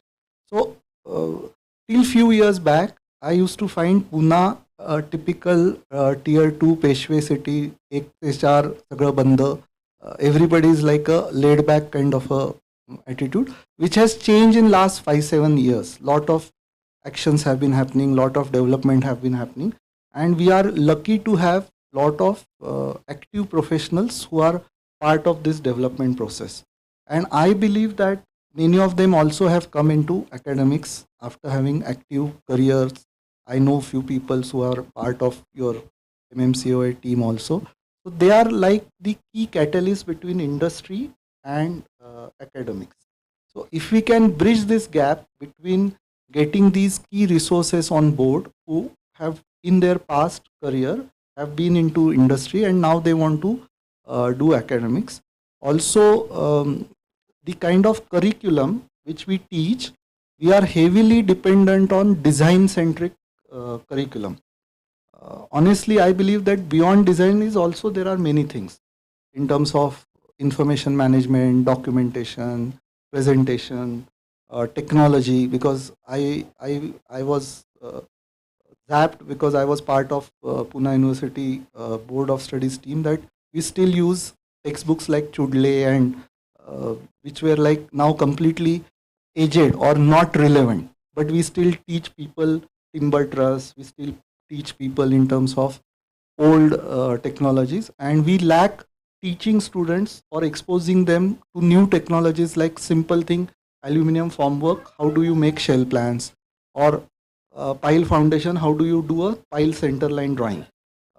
So purely it is a lack of industry getting connected with academic, and if you have right team or set of people, the early you bridge this gap, the results will be much faster, is what my personal belief. Yeah, I think some of this was answered earlier as well, but I'd say that there are two things that one in terms of the education itself. Unfortunately, I'll talk about my experience in my own college and how it continues to be, which is that it is structured around the idea that there are solitary geniuses, that some guy will stand in front and present the scheme to the jury and defend the scheme, and you better know what you're talking about and come up with a brilliant idea, and the onus is on you. The whole weight of the world is on your shoulders at the jury. And as soon as you come out of college and you're working with any project, you understand that at the heart of this work is the idea of collaborating, right? Of working with others, listening to them, having empathy, understanding what the project is about. I mean, to know these things quickly, because you lose time, and it's not really about ego. It's about how you sort of work with others to come to something that is then meaningful. And our structure right now in the design studio is not at all structured like that. It is, it's the poor guy standing in front defending against the world. So that, I think, is something to think about. How do you work with others? How do you negotiate? How do you compromise? How do you come to a shared idea of what the project is? And that's not easy. I mean, everybody talks about collaboration and co-creation. It isn't an easy thing to do because of ego, because of our own understanding of the great superior genius like Hudson or Korea or Doshi. These giants are standing on top of us. In good ways as well, but there is that burden of history. The second thing is the idea that you're preparing people for industry, and I have a huge problem with that. Of course, yes, I mean, you want to make competent people who know how to use, who understand construction, who know how to operate in the field, who are useful in an office, etc. But I think in the rush to do that, and that's what I started my presentation with, that in the rush there are crises all around us. The world is burning, there's all kinds of impending doom. But at the heart of all that is our humanity. And so the question of what we should do should be before how to do it. What am I going to do here? Or what are we together going to, how are we addressing the issues of that project and the larger concerns we have? How do you prepare someone to ask that question? And if that question is asked properly, then you will learn how to do the aluminum shuttering because that's the answer. Or you will learn how to do whatever it takes to come to the solution. You can't teach a student in 5 years everything about architecture construction. You can't touch most of the things. You'll kind of peripherally touch things. But I think to instill the idea that you're constantly learning and constantly improving yourself and figuring out a way to dance through all of the things that are coming at you. Again, these are easier said than done because we struggle with it every time there's a new project. We don't know how to articulate that question at the beginning, and it takes some time. So I think these two things, the idea of negotiating and coming to a shared consensus, and the idea that it takes a certain slowness, a certain sort of introspection to come to what it is we need to do. And that's an important beginning before we say whether not to do the timber truss or not, or yes to do the timber truss. I mean, there's a question before that step. I think I completely agree with the points shared by both the panelists. And I just want to add one more thing that, the architecture defines the built space, the city that we are living in. And that goes very much hand in hand with the lifestyle and that lifestyle is changing every 3 years, which is, and I don't know which, any colleges that are teaching AR or VR in their curriculum. I think it needs to be revised every 3 or 4 years and start to adapt all the technological advancements that are happening in the lifestyle so that the profession doesn't lag behind, the student doesn't lag behind, and when they come into the profession, they know how to, they know better than the ones who are already in the field because they know the technology more than the old guys out there. So I think that is something that as academia we can do. And I think apart from all the other points that the panelists have said. Yeah, I think I'll slightly take what Vijay said and Rohit said forward. I think one of the things which I constantly experience is we're never seen as the doctor of the project, and one of the reasons is because our architects are not well equipped with fundamental knowledge. And I think practical and applied insights at an academic level are very, very important. So wherever I have been on some kind of an advisory role, I've been telling them, take students to sites to actually show them what they're studying in theory. For example, in one of the projects, we had an incident where a civil engineer from the structural engineer's office didn't check the shear reinforcement. So I had to tell him that, don't you know what is a bending moment diagram? So if, he is the doctor, if the shear reinforcement links were not in place, we would have had an accident at site. And slowly as projects are going to more sophistication and complexity, there is the legal issue of indemnity also entering in. So there are huge implications. In fact, on larger projects, we have to take an indemnity insurance because if there is a failure on account of design, we have to insure ourselves. So there are complex issues like that, and in that light, I think we need to equip students with appropriate technologies, and I'm using appropriate with a little bit of responsibility because look at what the current Pritzker laureate has done. He's used the local technologies in Burkina Faso to create what he's created. I mean, it's one of the poorest countries in the world. So that kind of applied and practical knowledge at a student level is required. I can just give an example from my student days, and Dharap sir is an example of whatever he would teach in landscape design, there would be an afternoon studio voluntary, we had to go to site and see it. So there was this bring back that whatever we were taught in terms of planting or hardscaping in third year actually was learned. The same Chaudhary sir did in construction technology, or some of the structural engineers who taught us engineering did in their this thing. So as a result, at the end of the 5 years, the fundamental knowledge of how a building works and what the risk points were very clear. The other thing which should be encouraged apart from professional training, which is sometimes a formality, is that why can't students work in all their vacations and while studying? And this is a practice we used to have in our school and which has paid good dividends to a lot of people, because by the time you graduate, you start understanding what may work, what may not work, and you understand the other side of the profession. So, and the last thing is, I think there are too many students per batch. I mean, that is something which I don't know how to, who will fix it, but 120 students a batch, 80 students a batch. In one college, the whole auditorium was filled. They said this is one batch, one's 80. I'd gone to give a sharing on hotel design. I said 180 students per batch. I mean, so how can you give quality when you have this quantum thing, I have no solution for that. I wish there was a solution. But I think this quantum-based theory has to go off soon. I'll open it to the audience.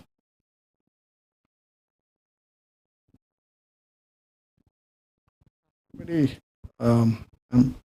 please participate. Kushru, your views. Ravi sir, anybody? Atul. So, in the present situation, why are we not talking about the cause, and why is it always about the skills? Like, you should know Rhino, or you should know this skill or that skill. But why are we doing it? The cause. It's just because we want to create a vision for the clients, which we can do through a sketch or a model. Then why a 3D? So no one talks about the cause, but it's always about the skills. So as an architects, we are visionary or we are skilled people, or we are both. If we are both, then we stand at a level, or otherwise. I think what you think like learning a Rhino is a skill. From my perspective, a good sketching would be a better skill than that. So it depends person to person or student to student what skill they want to acquire, what they feel they are comfortable with. So it's not like forcing yourself to do something that you are not comfortable doing. Why is it Rhino or any software skill, not only Rhino, it is considered as a development or fast communication?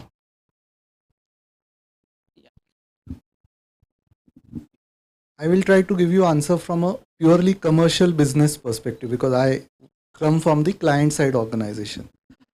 Most of our projects, we are now converting them on a BIM model. The idea of converting them on a BIM model is that we can have a better accuracy of quantification. We can do early clash detection. We can give a single holistic picture of a project, because when you go into practice, you will always find this typical chaos that services consultant says, I have a R1 revision of architecture. Structure Y will say, I have R4 revision. Architect says, but I have been working on R8 revision. So there is no single truth of model being made available. Now, these are tools. They are not the expression of your concept. The architect's thinking power changes from person to person. But when you want to explain it to client, maybe client do not have that much maturity or that much visualization as a individual person you are having.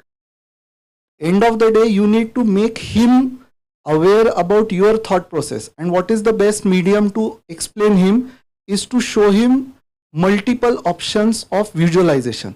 Sketch could be one option, but when you go into hard reality of practical application, if you don't know Revit, you can't do a BIM model. If you can't do a BIM model, you don't know how to operate Navisworks to find out clash detection, or you don't know how to do design management of your drawings. maybe it may seem stupid to have too much theoretical kind of a practice, but in real world, if your client is going to spend 400 crores or 200 crores on a project, he needs a proper reliable system, and what software offers them is this system.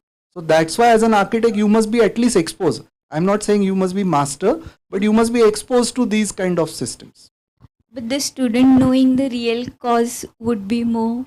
But as a student you should driven. have, yeah, Like someone in the audience said that after a few years you start losing interest. It's because we don't know the cause for which or for what we are working.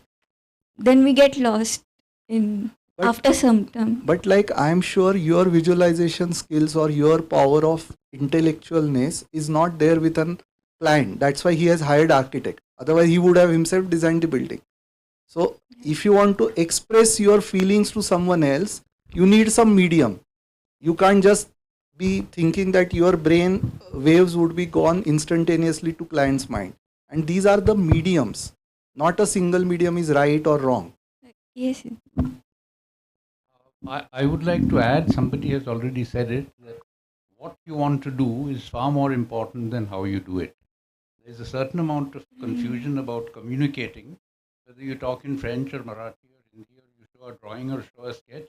These are at the end of the day methods of communication, which in India and all over the world today happen to take place before there is any understanding as well. So we have a lot of media, glamour, spectacle-driven events which are happening where nobody really knows what is happening, and it's not even important to know what is happening because it's so much fun to see the process that whether the destination is important or the path is important, who cares? So, and this is something which comes from the age of 3 to 4 to 5. That's when you really know and do things on your own without being conditioned by the adult world. Luckily, I got into college, and within the first year or two, the senior students told me, look, nobody's going to teach you anything, you better learn for yourself. I think one of the reasons why we have almost 30 colleges in Pune and all of them getting filled with students, what does happen is that students realize pretty early, maybe a little in the subconscious, that they have to figure it out for themselves. And what they have to figure out, today you are offered smartness as a way of figuring out, or if you're lucky and you have some sense of values, you might learn what it is that you want to do.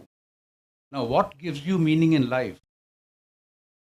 Normally, this comes from your parents, from your upbringing, from things which are intangible, and everything else. I mean, there's a book I remember saying that everything that is worth knowing I learnt in KG, which is very true. I mean, look at a 4-year-old and a 5-year-old child using finger paint and painting. This is what happens before he grows up to start showing his work to his parents to ask them how it is. The stage before that is the child is drawing and doesn't care a damn whether you like it or not. He'll paint on the wall, he'll paint on the floor, and that is actually what we have to recall. And if you get on to what you have to learn and learn the importance of it, I think everything else falls in place. Whether you do an internship or whether you do a post-graduation, these are all minor details. It's like traveling by train or by plane, as long as you know your destination. So I think that should be the focus. I just want to cite 4 examples to you, and it's to do with the hand drawings, and these are all global projects.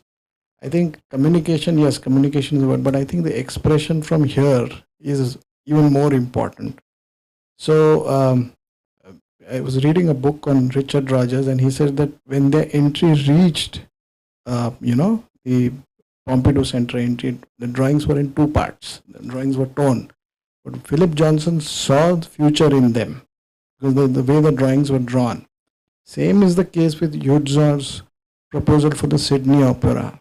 Eero Saarinen picked that project as the head of the jury because he saw that expression. They were pencil drawings. Or even the latest example of even Zaha Hadid's that Hong Kong project which never got built, for paintings, or even the Guggenheim Helsinki project was all hand drawn. So the expression and what you want to communicate through that expression is very important. And then there are sophisticated tools, as Rohit rightly said, which are deployed to kind of clinically get certain things right in terms of quality, cost, time, life cycle cost, so on and so forth. But I think the expression comes from here, no? That nobody can teach. So that would be more important for a student to know in the schooling period, to know the cause or the reason, and then other things would come secondary, right, sir?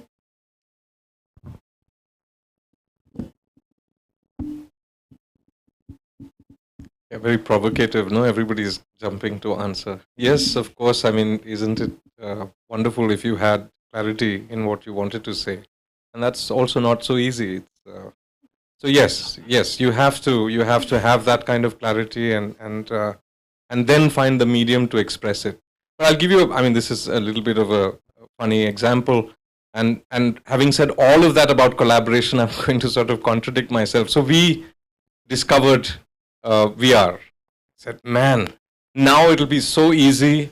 We'll get our clients to wear those goggles. We'll get them into the buildings, and they'll be completely convinced, right?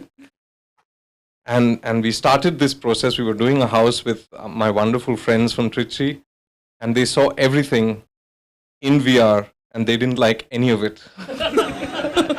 And in the old days, that obfuscation, the model, the drawings, they kind of get it, they don't get it, and you're sort of behind that, just hiding behind that. So I don't know, I mean, yes, it's fantastic, you should learn all these incredible skills, but sometimes too much information is also tricky. So I don't know, I mean, yes, you have to collaborate. Now I'm listening to my clients because they've seen everything, and so we're changing the design to kind of fashion it in the way that they imagine their home.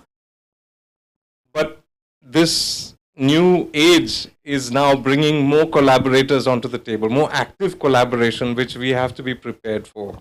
And that's not easy. So this idea of finding a clear voice to speak in, it's the myth of the genius architect, that somehow I know what is of value and truth in the world, and I am now going to give this or manifest this truth in the world. And that's unfortunate. I mean, yes, you may have a great idea, but it has to then be dented and corrupted and mutilated by all of those negotiations that make real buildings. And it includes everything that, he spoke about. It includes, what Rahul was, talking about, this idea that the projects are the result of all of those negotiations. And so, on the one hand, I agree with you, but it is a fight. Sometimes a good result comes at the end of it, that like the BIC, which has so many people for so long in the trenches together, and so we don't take credit for it. It's everyone together coming to make something of value. So embrace the new technology, but be ready for what it portends. Yeah. Thank you, sir. I will share.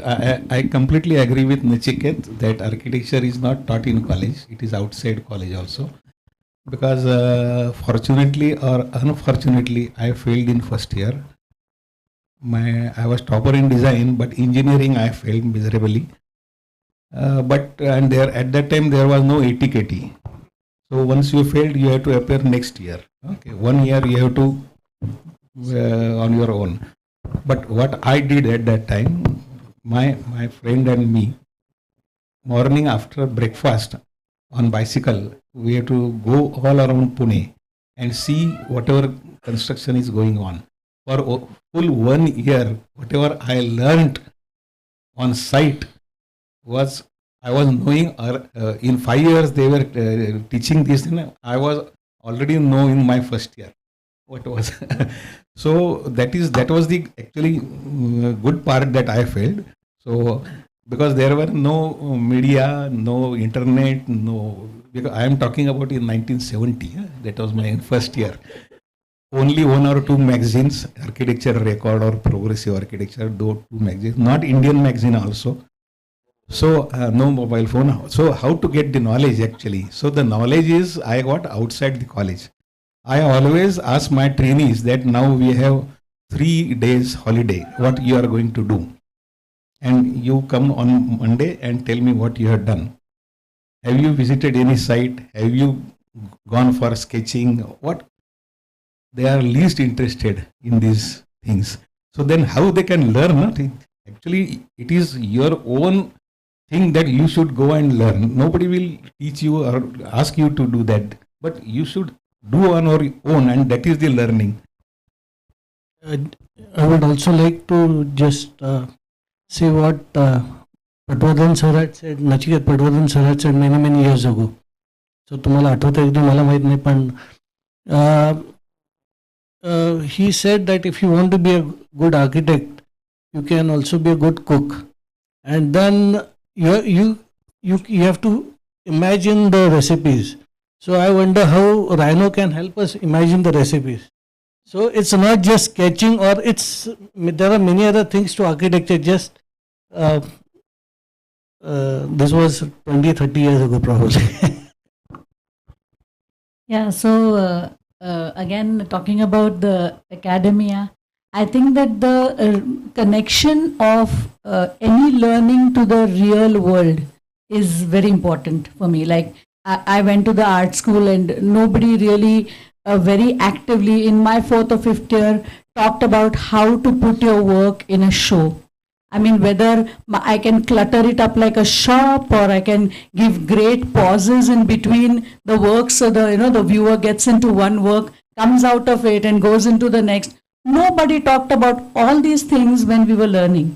So that connect with the real world, also a lot of outdoor travel, looking at all the crafts, the kadiyas working on site, they themselves physically doing it. I think these are the things that connect you to how the building shapes up, and that developing that understanding out of the room, out of the classroom, I think has to be much more in the academic realm for me.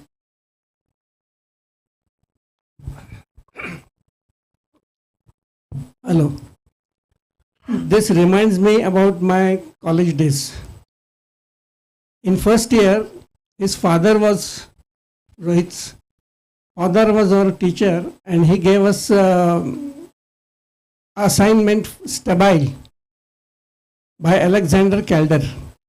He introduced Alexander Calder and gave Stabile.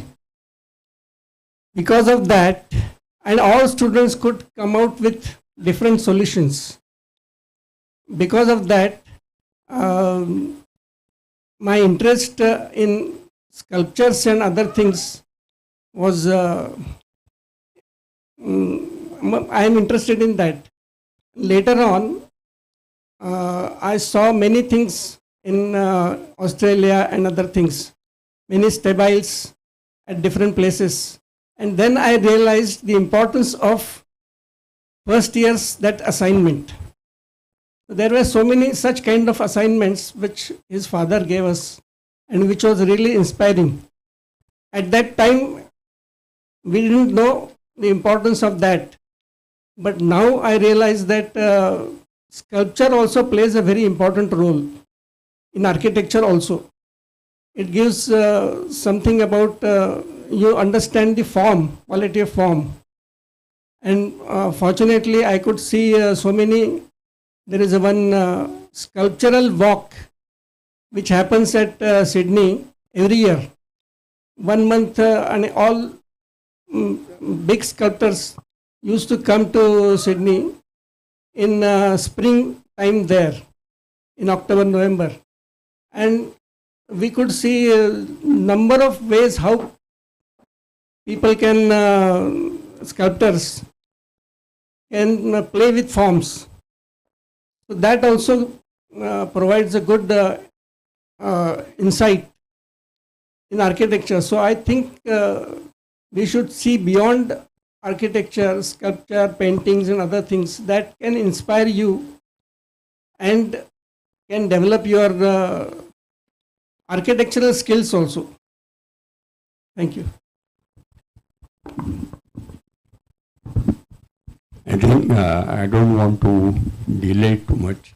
The main question was whether institutes can create industry-ready graduates. I think there could be some repetition, but first of all, Korea himself has said in his book, he said, I don't know whether architecture can be taught, but it can be learned. First of all, that's very important. There are many subjects which are taught, but according to me, there are 4 verticals under which all this can be covered. So, aesthetics, technology and skills, and humanity. So the first 3 verticals could be taught. They are more or less tangible and they could be taught in the colleges. But the humanity is one subject which actually creates wisdom, because information is not a knowledge. Information along with the experience gets converted into knowledge, and knowledge with the understanding of humanity gets converted into wisdom. And it takes a long time. I am struggling at the age of 75. Whether I have learnt anything, I am still struggling. Second thing, you spoke about the visiting faculty or professional. In NID, we have now about 1,200 students under 22 different disciplines, and there are about 120 core faculty. There are about 450 visiting faculty. So altogether there are about 600 faculty, and practically it becomes 1 to 2 proportion. I am sure that colleges will not be able to afford that when they are working on the economics and all those things. But certainly this is important. The participation from professionals is very important. Recently we have changed in NID the methodology. We have 22 verticals, but we are allowed to take up to 40% credits from the non-core subject. If I have taken in product design, I can take about 40 credits from non-product design subject, which actually widens the base of learning, and that's very important, I think, in architecture. Thank you. So I'll now take the last question for the day, and this is stemming from the fact that whenever we meet architects, we meet students, there's a lot of talk about how our cities are deteriorating.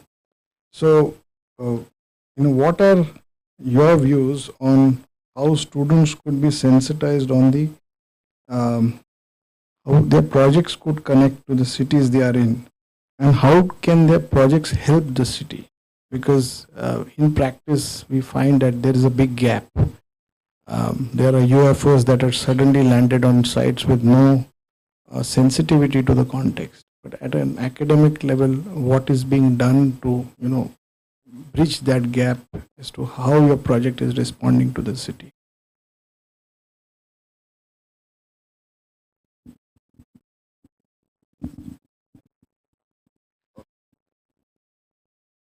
I think when I was doing my master's in urban design, somewhere down the line, the ego of the architect got diluted. And I realized that in any public project or in any design project for that matter, people are the paradigm. If you are not thinking about user and you are thinking about the form that you want to create for the city, then you are obviously in the wrong direction. Think about the user and you will contribute to the city. That is, I think, as short as I can say. Well, the first I think is Vikas himself as an example of the way that one engages with the profession. So, I'll name three practices. We work in a very traditional way. We sit in the office, we wait for the client to show up. If we're lucky, someone comes and then we get the work. But that paradigm is changing. That's rapidly changing. And in Bangalore, we have a company called Sensing Local, a studio called Sensing Local. Look them up. They're an incredibly innovative practice that engages with community and creates opportunity for engagement. And that's the future, that you go out, at least in my opinion. That's one. The second is Compartment S4. Some of you may know them. They are also doing regular interior design and architecture projects, but they are also out there doing workshops with communities to invent ways in which to create engagement. And the third is Matter, of course, Ruthurajan Mansi's wonderful practice in Goa, which has now started doing architecture, but before that, just like Vikas is a portal where information is disseminated and they're creating a dialogue with communities. So these three ways in which one engages, I think the old paradigms of practice, and we are a dying breed as a practice where you would sit and just wait for projects to appear, that we need to get out there, and if there's anything to be done in the city, you're not going to get an invitation from the chief minister or the IAS officer to please come and grace us with your wonderful ideas. You will have to create the opportunity for that engagement. So you as in we as architects, if we're going to curse the city, then we have to figure out a way to engage with it. And there's a fourth example, and that's Narasimhan from Bangalore, who's part of Venkatramanan and Associates.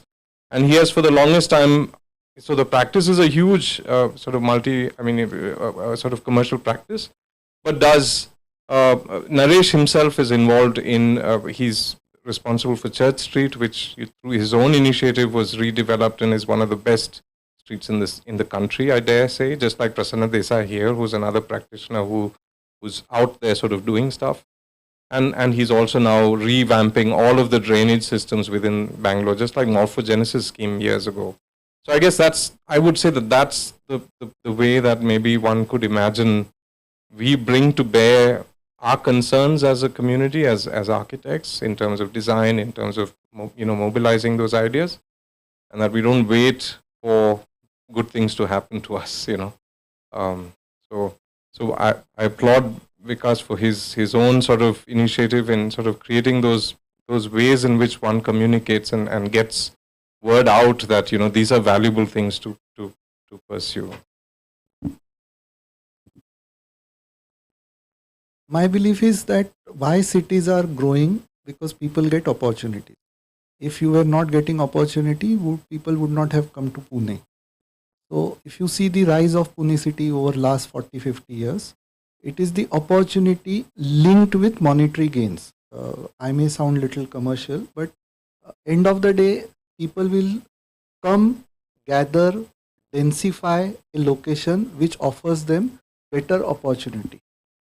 Now, obviously, because we are so-called Lokshahi, our political leadership will find opportunities to convert this into their own individual gains. And you have been seeing this over last 20 years, a steady conversion of areas which are having better potential to exploit them further. Like Pune city now have got unified DCPR, which allows you to get 3.5 FSI. Now in your architecture college, you have never been taught on how to consume 3.5 FSI on a piece of land, because that land has certain potential. What would happen to parking? What would happen to water demand? What would happen to other kind of nightmares? We are completely taken aback. And then you will find two distinctive divisions.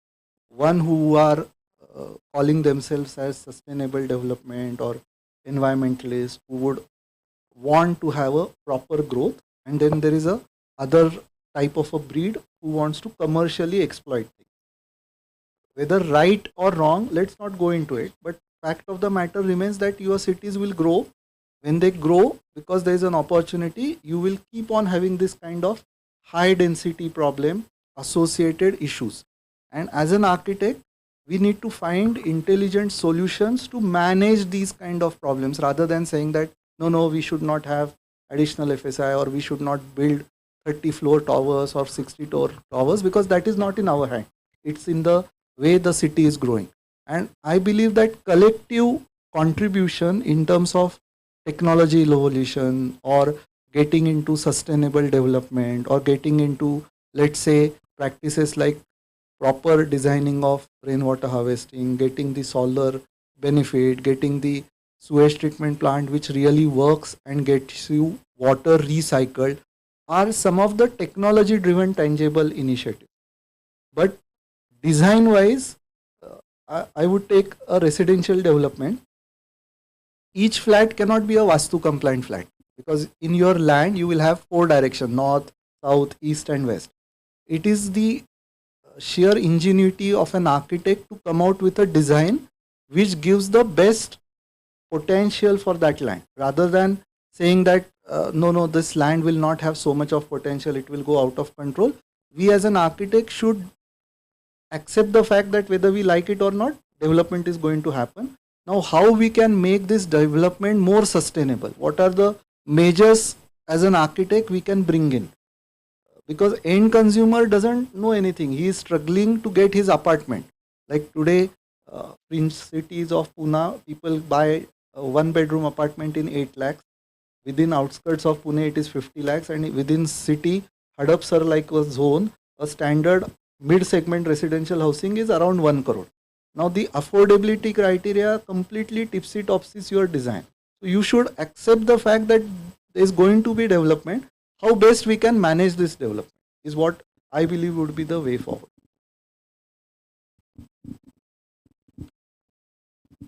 I want to cite an example. This is pre-COVID, where me and Bijoy were on the NASA thesis award jury, which was curated by Geeta Balakrishna Ethos. And I think I think 2 people won the award, and both had done fantastic site analysis in terms of the impact of their project on the city now and in the future. So in terms of a now and then situation, in whether it is creating a civic realm, whether it is the impact of landscape and ecology, whether it is rainwater harvesting, sewage treatment and so on. And this was, I think, only 2 entries out of 42 entries we saw.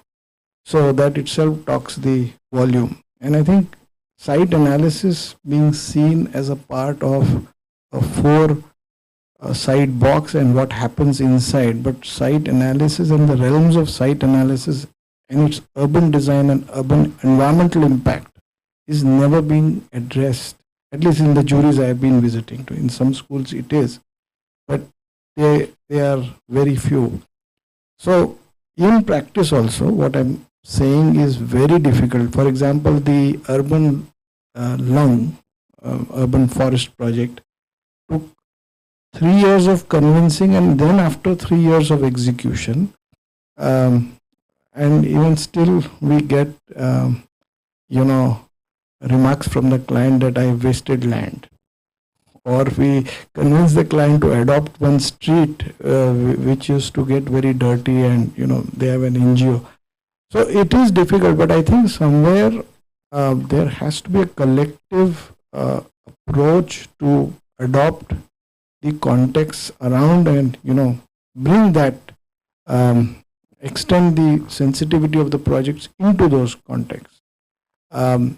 But if it starts at architecture school, which is a cultural thing, then I think by the time students are into the realms of practice, then whether you're handling developers, whether you're handling corporate clients, institutional clients, individual clients, I think it will help them educate clients. Because client education is a big thing also. You also learn a lot. But it's very important to, be patient and be addressing that cause. So I think it should be site analysis and the urban design connections and its impact on the project. I think it should be a mandatory thing. It can't be an optional thing. I think urban designers will be able to reflect better.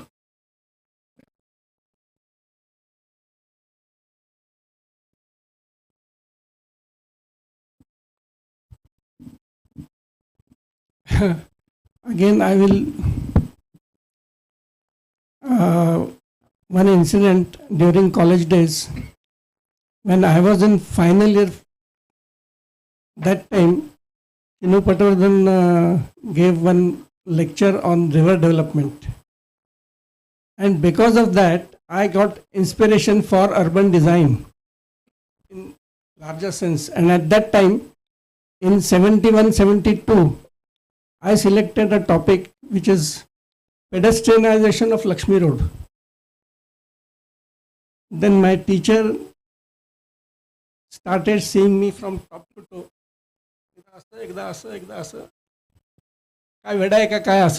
That kind of thing. And then he asked me to explain what you want to say. Then they say you can't take a urban design project. You have to take along with some architectural project. So I decided to take a central area redevelopment project. At Huzur Pagat, that was the land which I selected, and I designed the central area redevelopment.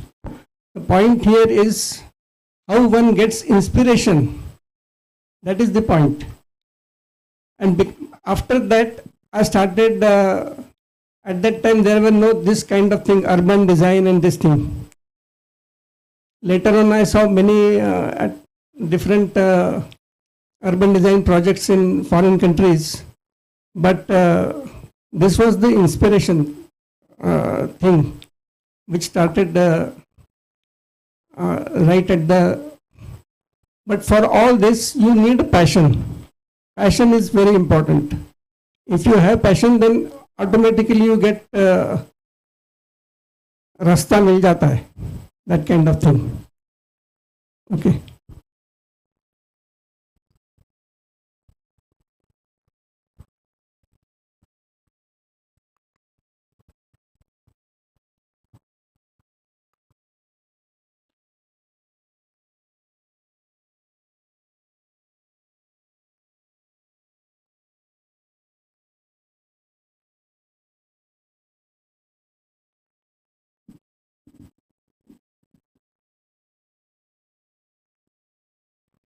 I think we'll take one last reflection or observation, and then I think we've already run out of time. That's what I'm told. So, anybody wants to contribute anything?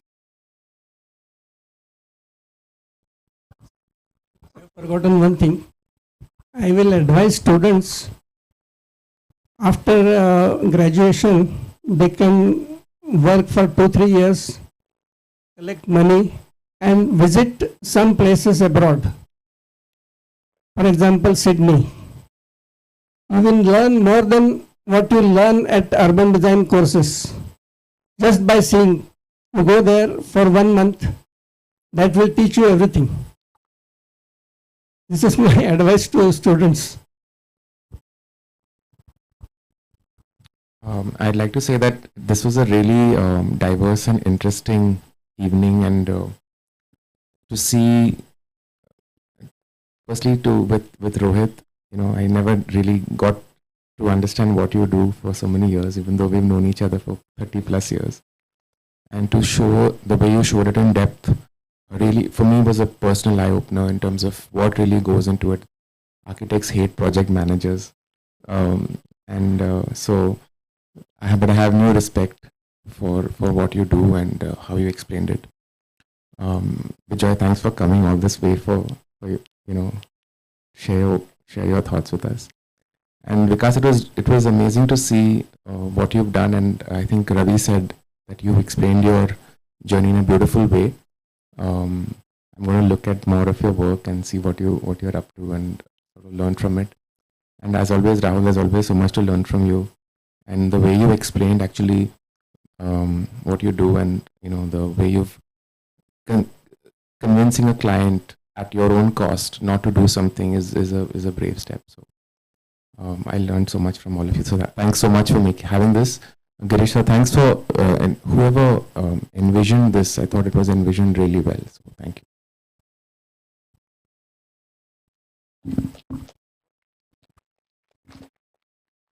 We as human beings are greedy. I mean, what you said, I'm just continuing to that. Who is more or who is less? That's the question. Fortunately, in architectural education, we are taught to have a passion for designing or passion for learning. And we are not taught, or we are not cultured in a way where, you want to become, we always talk about being a successful architect. In literal terms, we are taught to become a good designer. I mean, who could.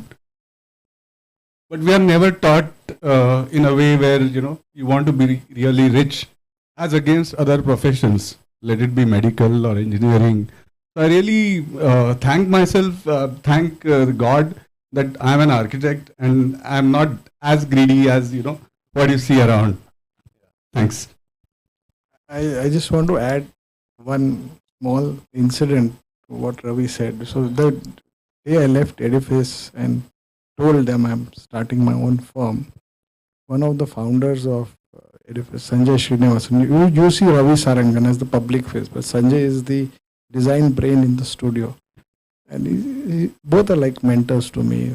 They were like family. They are still like family. So Sanjay said one very interesting thing, which some of you may not like, but I'll say it. He said, whatever you do, Rahul, make profit.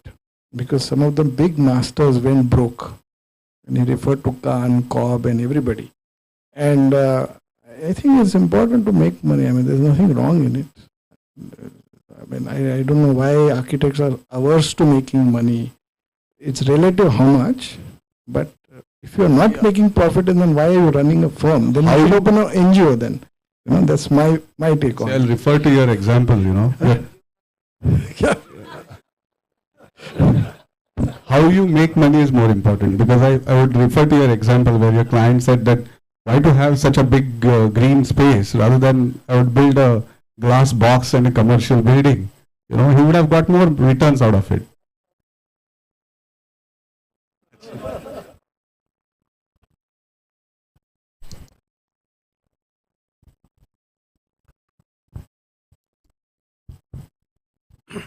I just wanted to say one thing.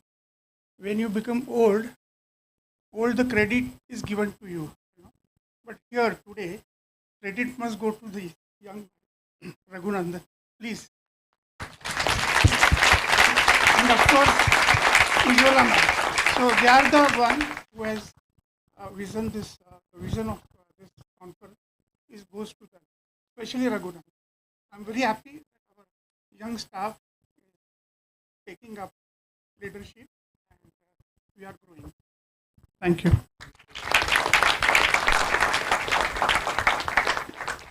Thank you. Indeed, a very interesting and knowledge-gaining session where we could draw our imaginations around the experiences shared by our panelists and our other architects and professionals sitting in the audience. We have a lot to take home. I call upon Architect Raghunandan sir to deliver the vote of thanks.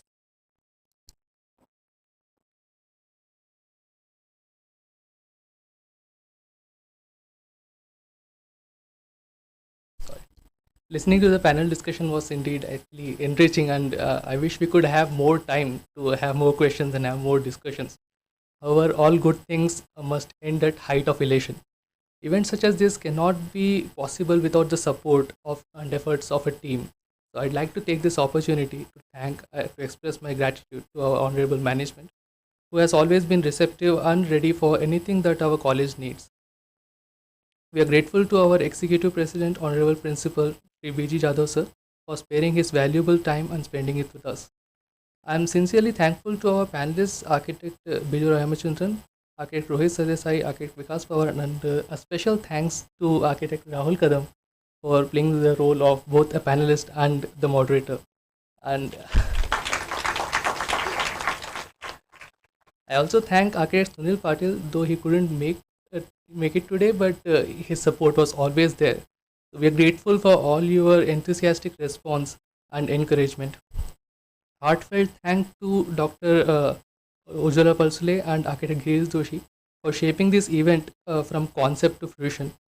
Thank you for keeping your doors open every time we came asking for suggestions, guidance, and motivation. I thank all our dear guests for accepting the invitation and sharing your valuable time with us. We look forward to your continued support and association for a mutually beneficial growth. I thank all the faculty members, our administrative staffs, and volunteering students for the seamless coordination and sincere efforts to make this event possible. A special mention to Architect Sanika Kulkarni for being there at every step of the way.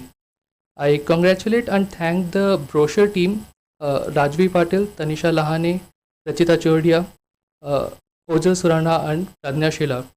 I thank the current and previous council, student council, for taking ownership and looking after each and every aspect of today's arrangements. Thanks to Bhandakar Oriental Research Institute for providing us with this auditorium, our printing vendor Mr. Nikhil for accommodating every request even till the last moment, and to our catering team led by Mr. Ganesh, who has planned something very sumptuous for us tonight. Before moving for dinner, I request all the guests to kindly fill out the feedback form that is there in your kit, and you can please hand it over to the volunteer students. They'll be happy to collect it. So with this note, I would request everyone to join us for the dinner. Thank you, everyone. Thank you.